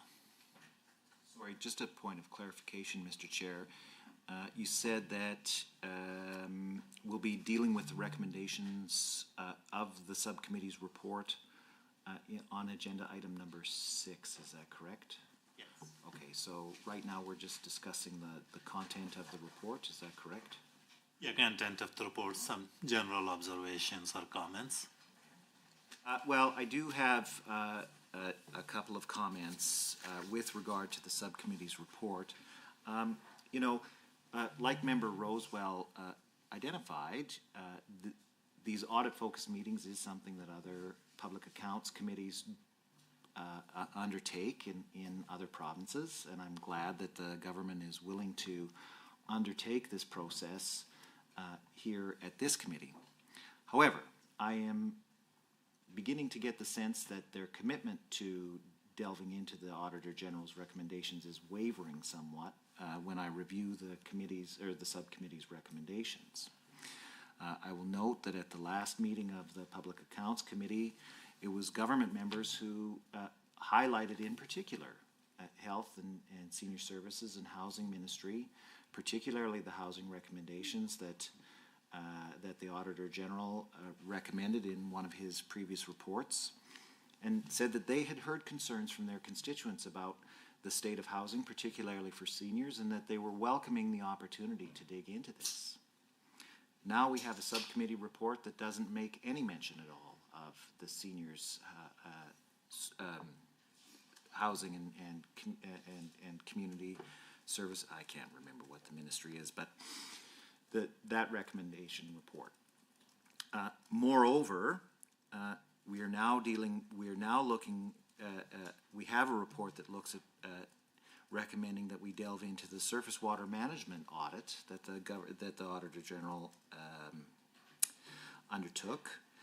But I note that the Environment and Protected Areas Ministry is also reviewing its Water Act specifically to look at surface water management practices. And so my fear is that should we adopt the recommendations that this subcommittee is reporting, we're going to have a meeting with Environment and Protected Areas and the Alberta Energy Regulator, where we'll ask a series of questions, and the answer will be that matter is already under review, and we'll have something to present to the committee and to Albertans at some point in the future.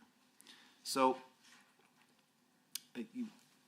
my point is that the stated intent that we dig into issues that are important to our constituents and concerns that the Auditor General has identified as being serious concerns is not being met here.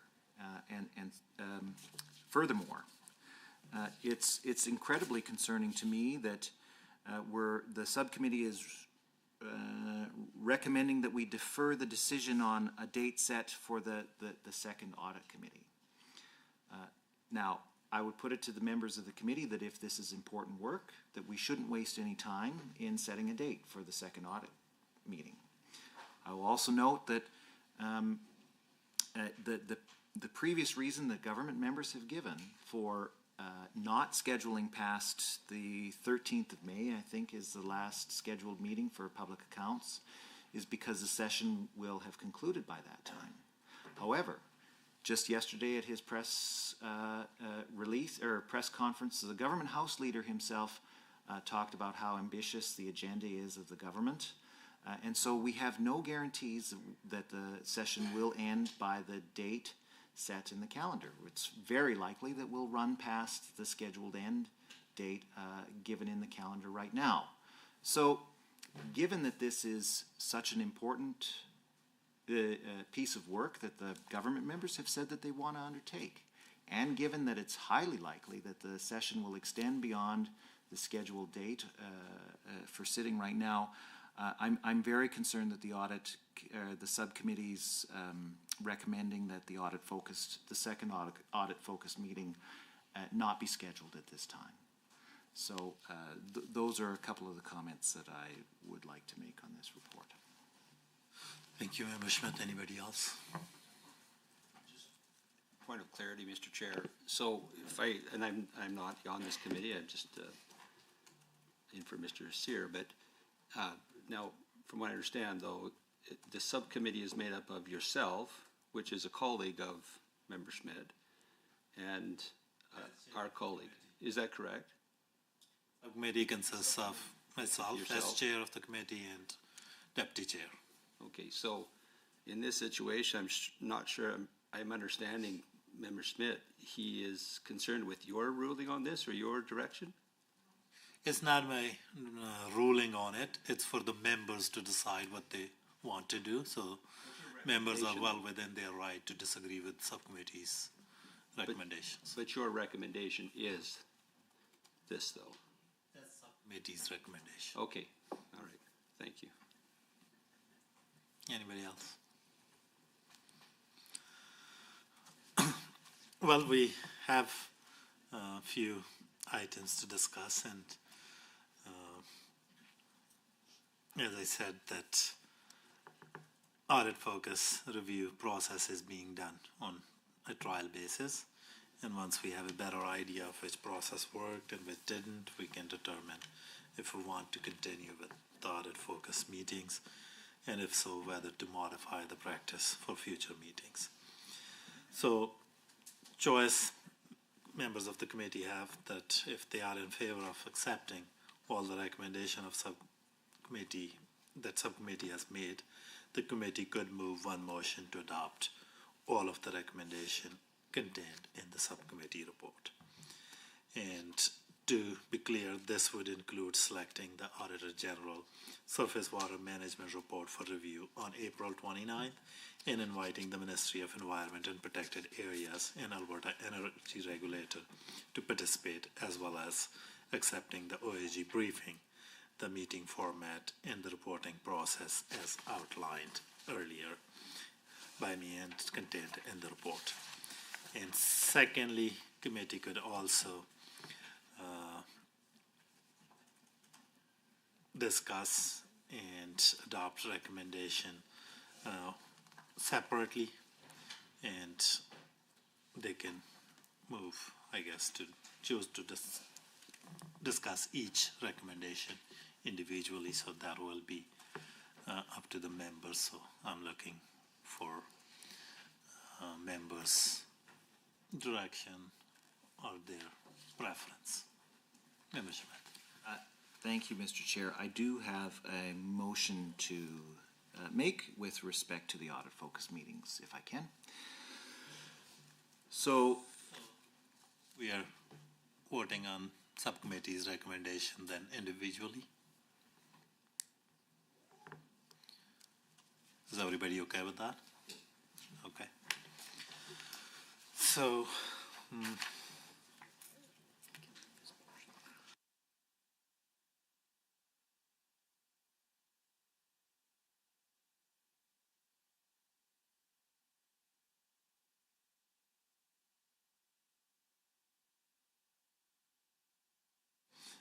just to confirm that what I'm hearing is that committee would deal with each of the subcommittee recommendation individually, and our committee clerk has drafted some proposed wording for several motions based on the subcommittee's recommendation. However, member can, of course, choose to craft their own motions as well. So first, the committee should decide which Auditor General report it would like to review and which entities to invite for its April 29th meeting. After review and discussion of the reports with Auditor General, Subcommittee's recommendation is that the Surface Water Management Report and that the official from Ministry of Environment and Protected Areas and the AER be invited to participate in the review. I will open the floor to the committee members for discussion, but if Deputy Chair wants to add anything on this one, that will be your opportunity. Are we referring, so we've accepted the report then? No, we haven't. Okay. No, All right. we are proceeding to discuss recommendations individually. Okay. So the recommendation on the surface right, is that the one we're talking about now? Yes. Okay. And is that something we would move at this point, or just to discuss it? I think you can move that too. I could make a motion then, and then we could discuss it, okay? Okay, I would like to move that the subcommittee has agreed to review the report of the Auditor General titled, or do you have that on the screen? There we go. Review the report of the Auditor General entitled Surface Water Management, released in July 2024 at its April 29th, 2025 meeting, and B, invite officials from the Ministry of Environment and Protected Areas and Alberta Energy Regulator to speak to the report, present their respective action plans if available, and C, if that comes up there, there's no C? Oh, okay, all righty. Do you have a C? I do have a C, yeah. All right. You can read it, it's fine. Yeah, this is just suggested wording.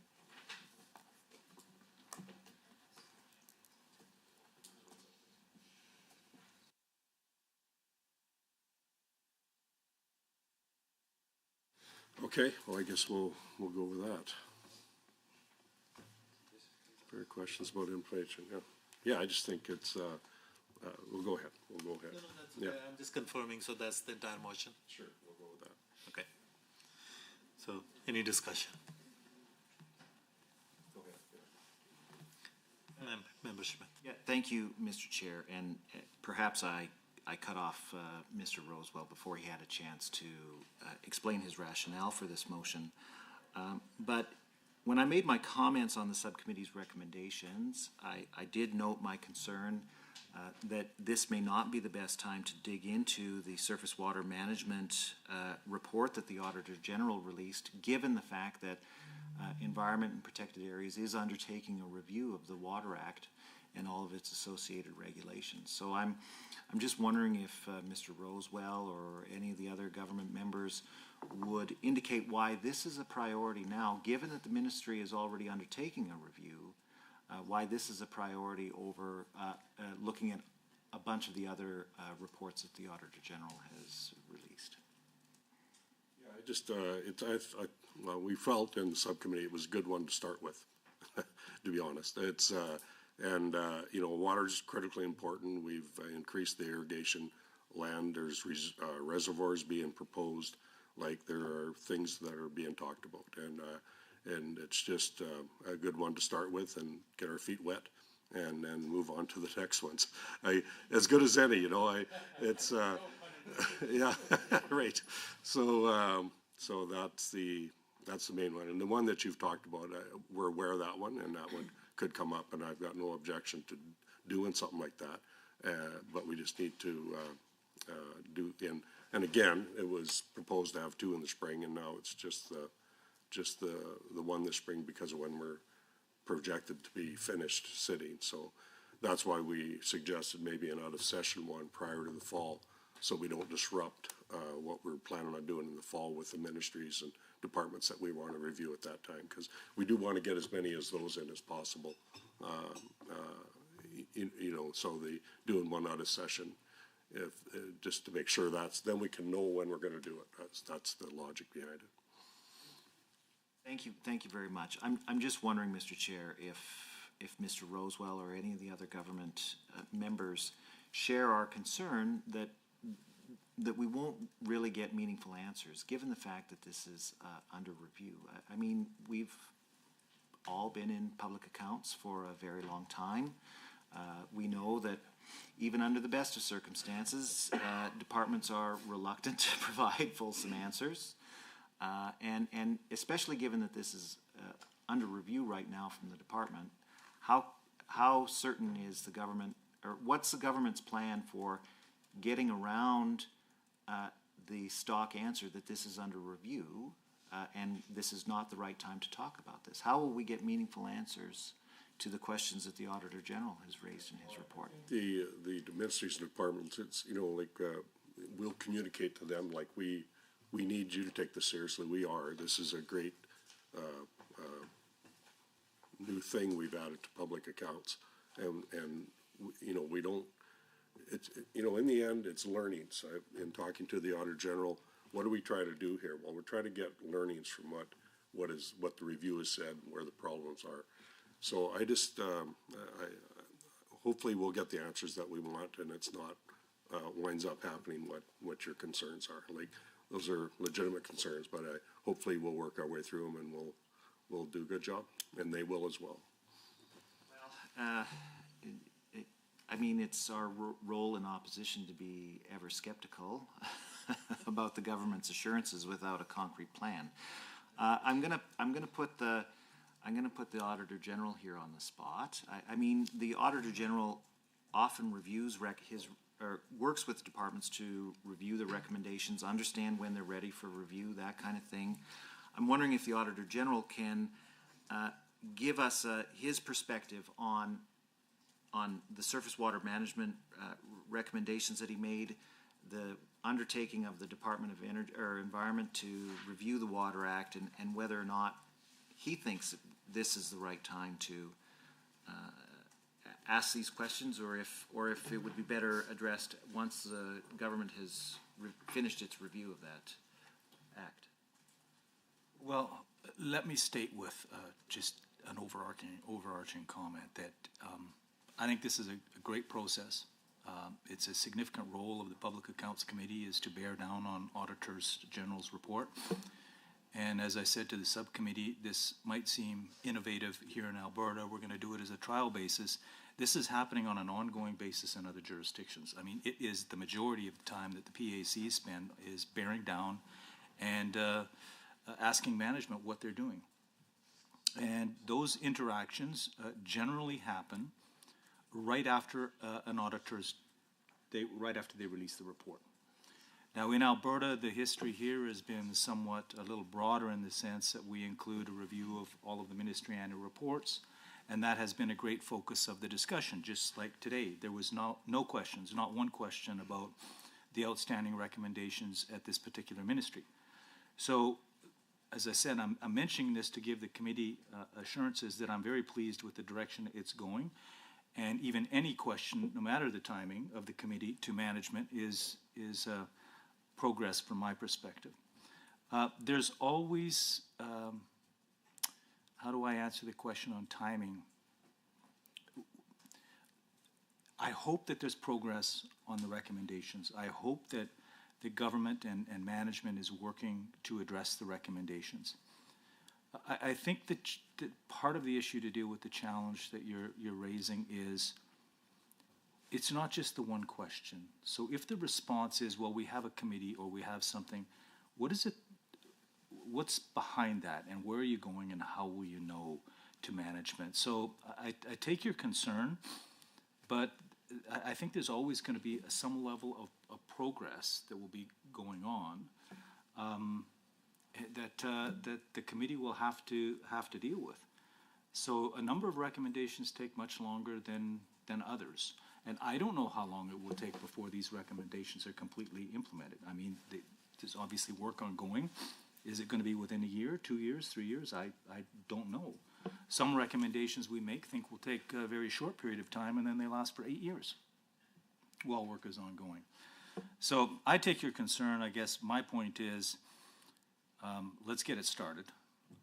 Let's get the committee focused on asking management and holding management to account for the action that they are taking, and push forward with those questions to them. So I really can't, it's a committee decision who you bring. I'm just happy that you're moving in this direction at looking at some of our recommendations, and not just the focus on the annual reports all the time. Thank you, Mr. Wood. So, Mr. Chair. Go ahead. Yeah, I appreciate the comments from both the government members as well as the Auditor General on this. I appreciate their perspective both. I think my colleagues here in the official opposition and I also support the process that we are undertaking, but really take issue with the things that are the priorities, right? We have limited amount of time here at this committee. We want to really focus on those things that we've been hearing most from our constituents, and certainly we've been hearing a lot from our constituents about the concerns related to housing, the state of housing, and those kinds of things. And so for that reason, Mr. Chair, I have a motion to amend then this motion that's before us.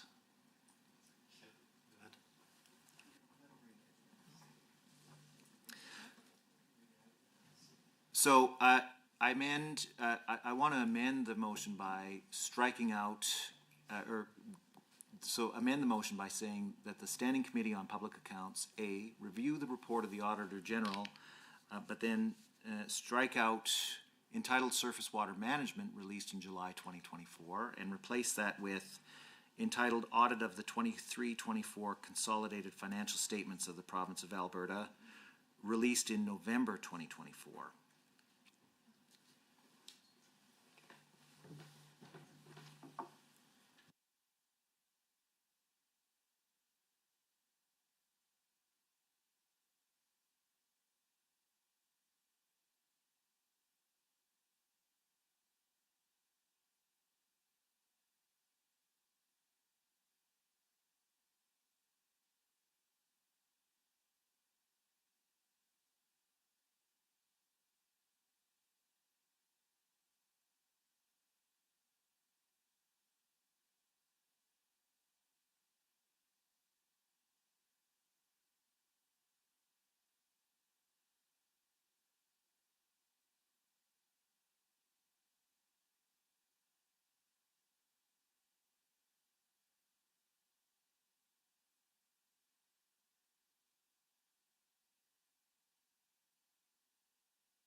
Go ahead, Member Schmidt. Go ahead. Pardon me? Go ahead. Okay, so I'd moved an amendment to strike out surface water management, or in Part A, to strike out surface water management released in 2024 and replace that with audit of the 2023-2024 consolidated financial statements of the Province of Alberta released in November 2024, and then strike out all of Section B and replace that with invite officials from the Ministry of Health, Alberta Health Services, and Executive Council to speak to the report and present their respective actions plans if available. So I would ask Nancy to provide us direction on this, because it appears that that's the only motion on the floor, and your amendment may not be in order. Go ahead. Thank you, Mr. Chair. All I would say is our advice, Parliamentary Council, myself, our advice to the Chair and to the committee would be that what I'm hearing, the intent of the amendment, is to completely replace the motion. The full intent of this motion is to invite a particular set of entities to discuss a particular thing, and the amendment would remove both of those elements. The only remaining element would be the date. And parliamentary procedure is such that that type of amendment that basically removes the intent, the main intent of the motion, changes it, is not in order. What our advice would be is that this motion should be debated and voted on. If this motion is defeated, then a new motion could be made asking for what the member is asking for. I would like to hear from members. So just a question then, because if this motion is to determine the content of the April 29th, 2025 meeting, if this, I understand Parliamentary Council's advice on changing the meaning of the motion, and that may not be in order. However, if we take the advice of what Parliamentary Council has provided us, we vote on this motion, then the agenda of the April 29th, 2025 meeting has already been set. And so if we were to bring forward another motion to reset the agenda for the April 2029 meeting, that would also be out of order. Is that correct? Yes, once this motion is passed, then I think there won't be any motion on the floor for this particular meeting, because committee already decided that that's the report they want to review.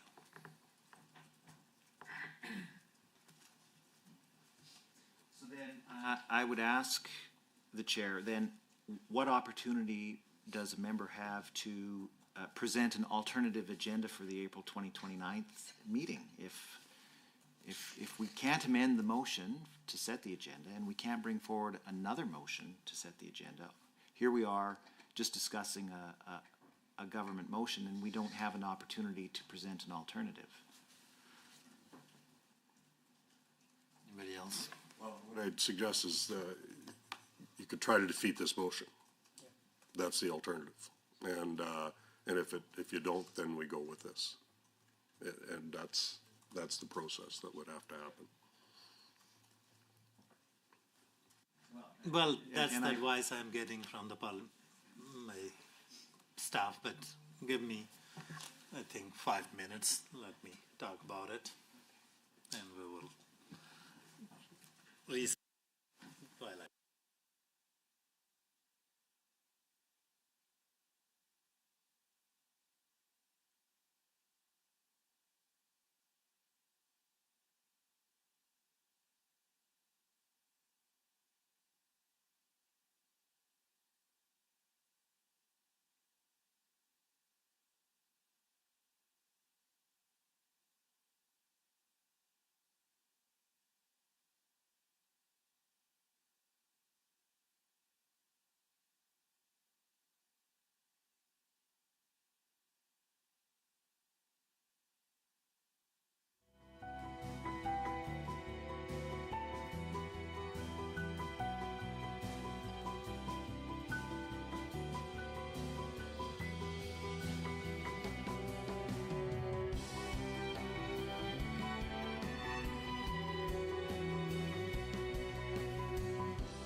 reconvene in the interest of time.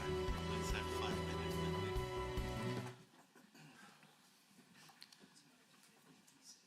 I think we have some advice, and I think changing this will change the motion in its entirety and will not be in order, but I will give some latitude here, and if Member Schmidt wants to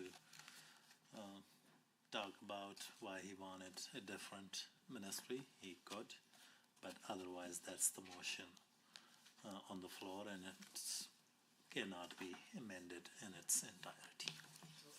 Okay, and I appreciate that answer to that question.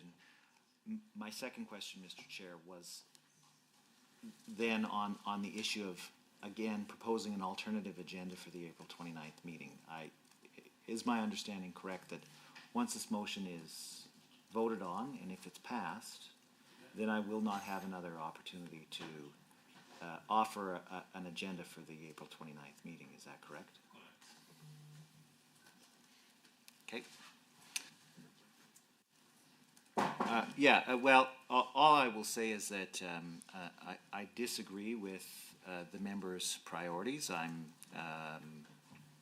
with the government's priorities. I don't think that surface water management is where we should start our work, and I recommend to all members of the committee that we vote against this motion. Anyone else? So we will move. I'll ask the question. All those in favor of this motion? Anyone opposed? No. Motion is defeated. Can we get a recorded vote? And we got a recorded vote, and the process for the recorded vote is similar to the process for the division in the House. So I will first ask those in the room who are in favor of the motion to raise their hands, and clerk would record the vote, and Sam will go with those opposed. So those in the favor of the motion. Mr. Rosewell, Honorable Ms. Armstrong-Hominick, Mr. Lunty, Mr. McDougall, Honorable, pardon me, Honorable Mr. Hunter, Ms. DeYoung. Those opposed? I have Mr. Ellingson, Ms. Renault, and Honorable Mr. Schmidt. For the motion, 6, against 3. Thank you. Motion is carried.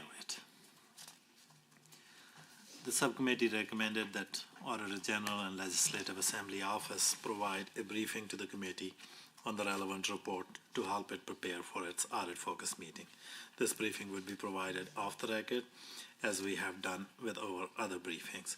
I will note that if the committee plans to request specific areas of research, member will be asked to prepare a motion to make the research request at a specific meeting prior to the pre-meeting briefing. Do members have any comments or questions about receiving these briefings? Request I was suggested me to bring it up in other business relative to research. Should I wait till then, or?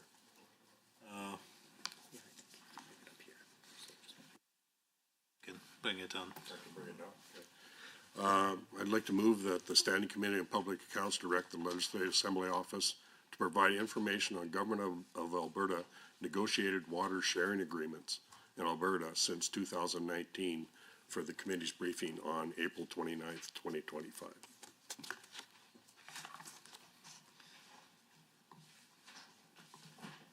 So that will be just a request that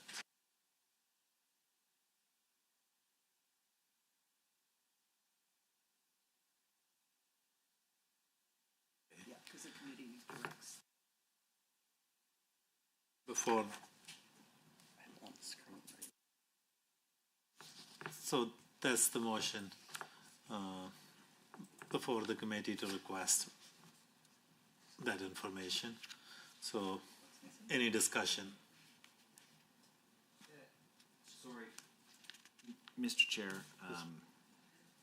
I'm just a question on, it's my understanding that we were taking the recommendations from the subcommittee line by line. Can the chair provide us with some clarity as to why we're dealing with this motion now and not at some other point in the agenda? I think the motion is that the subcommittee is recommending that Auditor General Aleo provide briefing to the committee, and if committee has any specific area of research, members are asked to prepare a motion and request that, so it's in line with subcommittee's recommendation. Sorry, can you direct me to where in the subcommittee report that this is a particular recommendation that we need to deal with right now?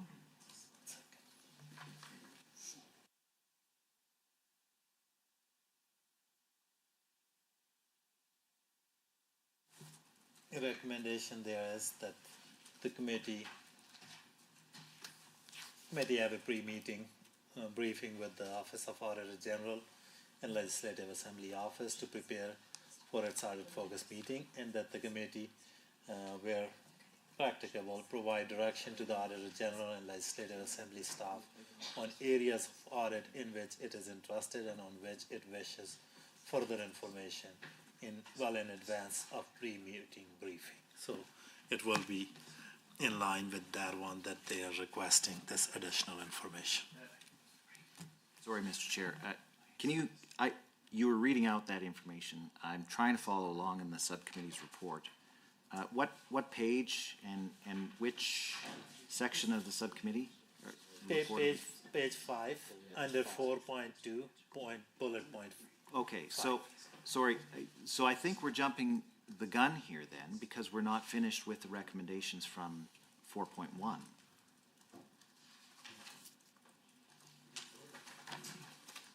No. There's another recommendation. The subcommittee deferred making a recommendation on the second audit focus meeting.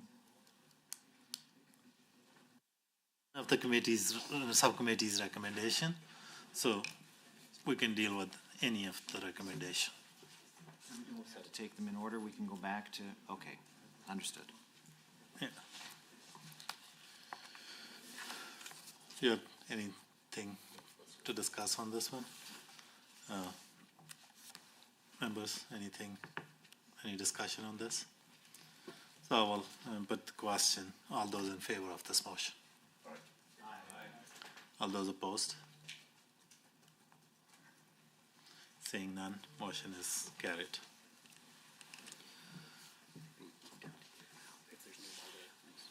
Yeah, if there are other, Member Schmidt. I have another motion to move then. So I propose the following, that the Standing Committee on Public Accounts, A, hold its second audit-focused meeting on May 20th of 2025, and B, determine which audit report to review at the committee's next meeting.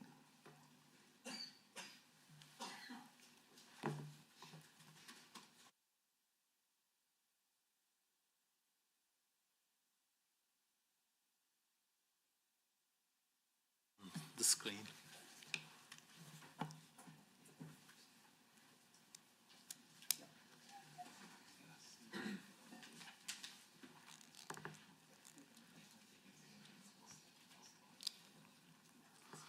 So that's the motion on the floor.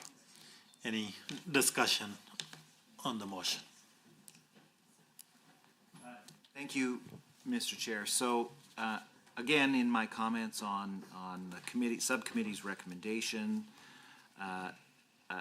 we all agree here at this table that it is incredibly important to undertake the work to dig into the Auditor General's reports and review his recommendations for a number of departments.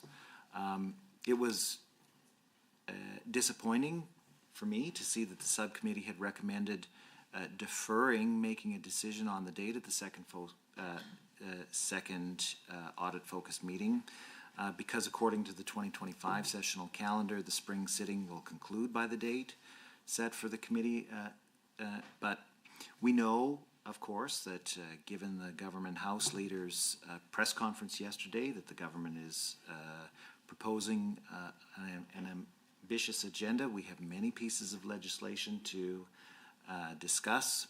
So it's therefore very unlikely that the session will conclude before the 20th of May. And so I think that it's well within the realm of this committee then, especially since the committee, or the session will be likely continuing. But even if it weren't, Mr. Chair, the Public Accounts Committee can continue to have meetings whenever it likes. It doesn't have to conduct its business only when session is, or when the legislature is in session. You know, as far as the timing for the preparation for the meeting, I know that this is a common concern that government members bring forward, that ministries need to have additional time to prepare and so forth. I'll note that all of these Auditor General reports were generated and published last year, and that by May of 20th, it will have been at least 6 months since the ministries have been made aware of the Auditor General's recommendations, if not longer. So, you know, this idea that they need to have time to prepare is reflected in choosing the May 20th, 2025 date. I don't think there's any reason to delay the work of this committee to some point in the fall. And I think it's important to the people of Alberta that we get on with the business of this committee and dig into a second Auditor General's report at the May 20th, 2025 meeting of the committee. Thank you, Member Schmidt. Anybody else? So, any member Allings? Yeah, I would just like to reinforce the comments of Member Schmidt. I think it's premature at this date to determine that the legislative session, knowing we've already heard from the Government House Leader that this is an ambitious legislative session. I think it's premature now to say that that legislative session will be complete and that we won't be here to have another meeting in May. And I agree that I think it's disappointing to Albertans that we're not prepared to roll up our sleeves and keep doing this committee work, this incredibly important committee work. That I think the Auditor General has expressed that he's very interested in us pursuing the work of digging into the recommendations in those reports. I really think that we should be moving forward and not kicking the can down the road, to use euphemisms. Any other comments? Thank you, Mr. Chair. I'd just like to also echo and support what my colleagues have put forward.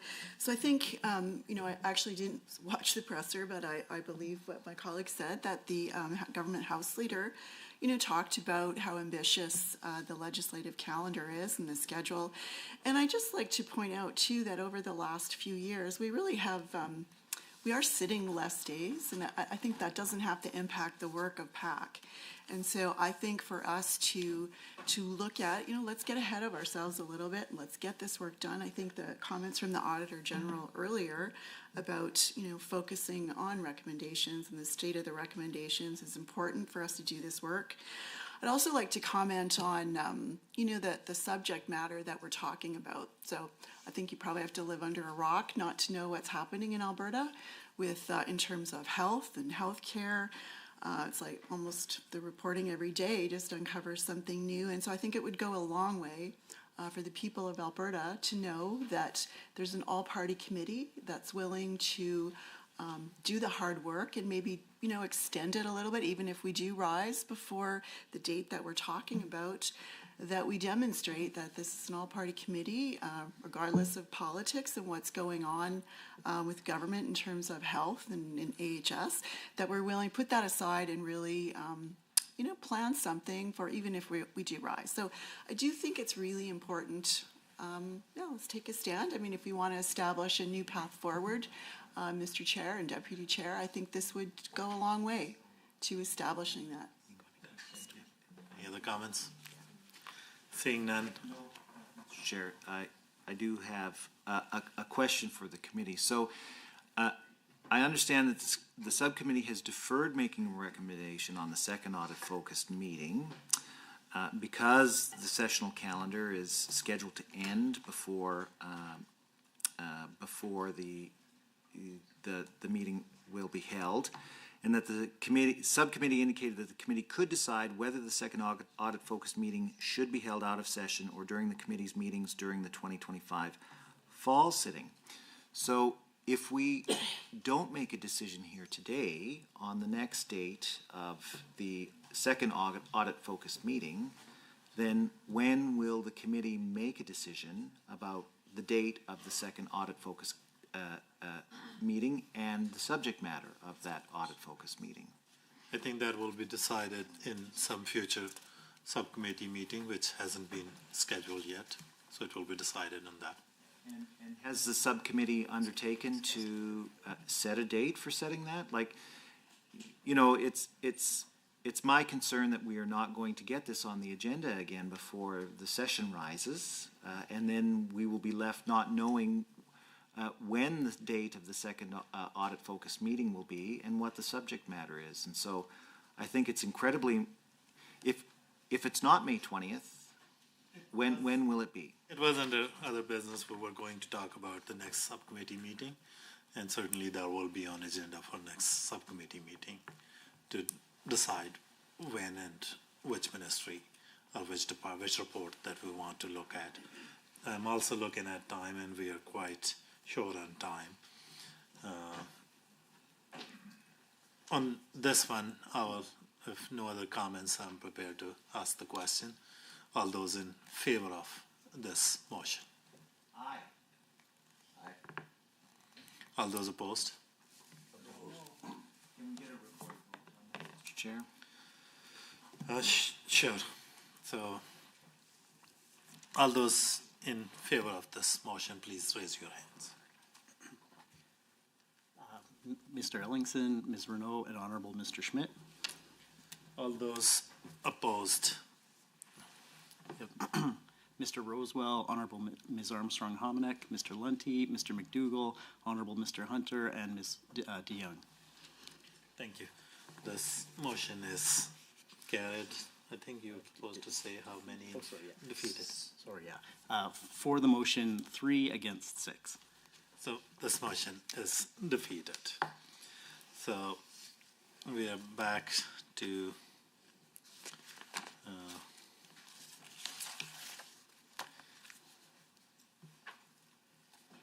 the recommendation of audit focus meeting.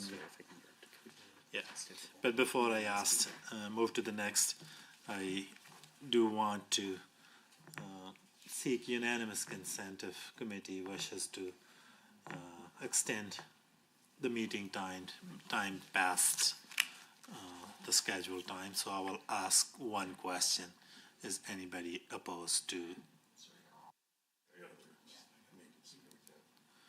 Okay, so meeting will end at scheduled time. So there is a motion about the format of the audit focus meeting, and if any member wants to move that motion.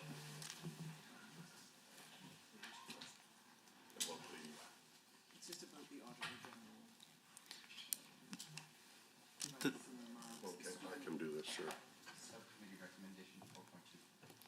Yeah, okay. The subcommittee, a standing committee of public council adopt the following format for its audit focus meetings. The officials from the Office of the Auditor General provide opening remarks on the auditor report. That officials from the invited entities respond to the report of the Auditor General. That the question and answer portion of the officials allow members to ask questions and follow-up questions. That the questions alternate between caucuses as much as possible. And that the committee allocate an additional 15 minutes after the question and answer portion concludes to determine whether to hold a meeting to conduct deliberations on its review of the audited report. Thank you, Mr. Roswell. That also concludes our time for today's meeting. So meeting stands adjourned.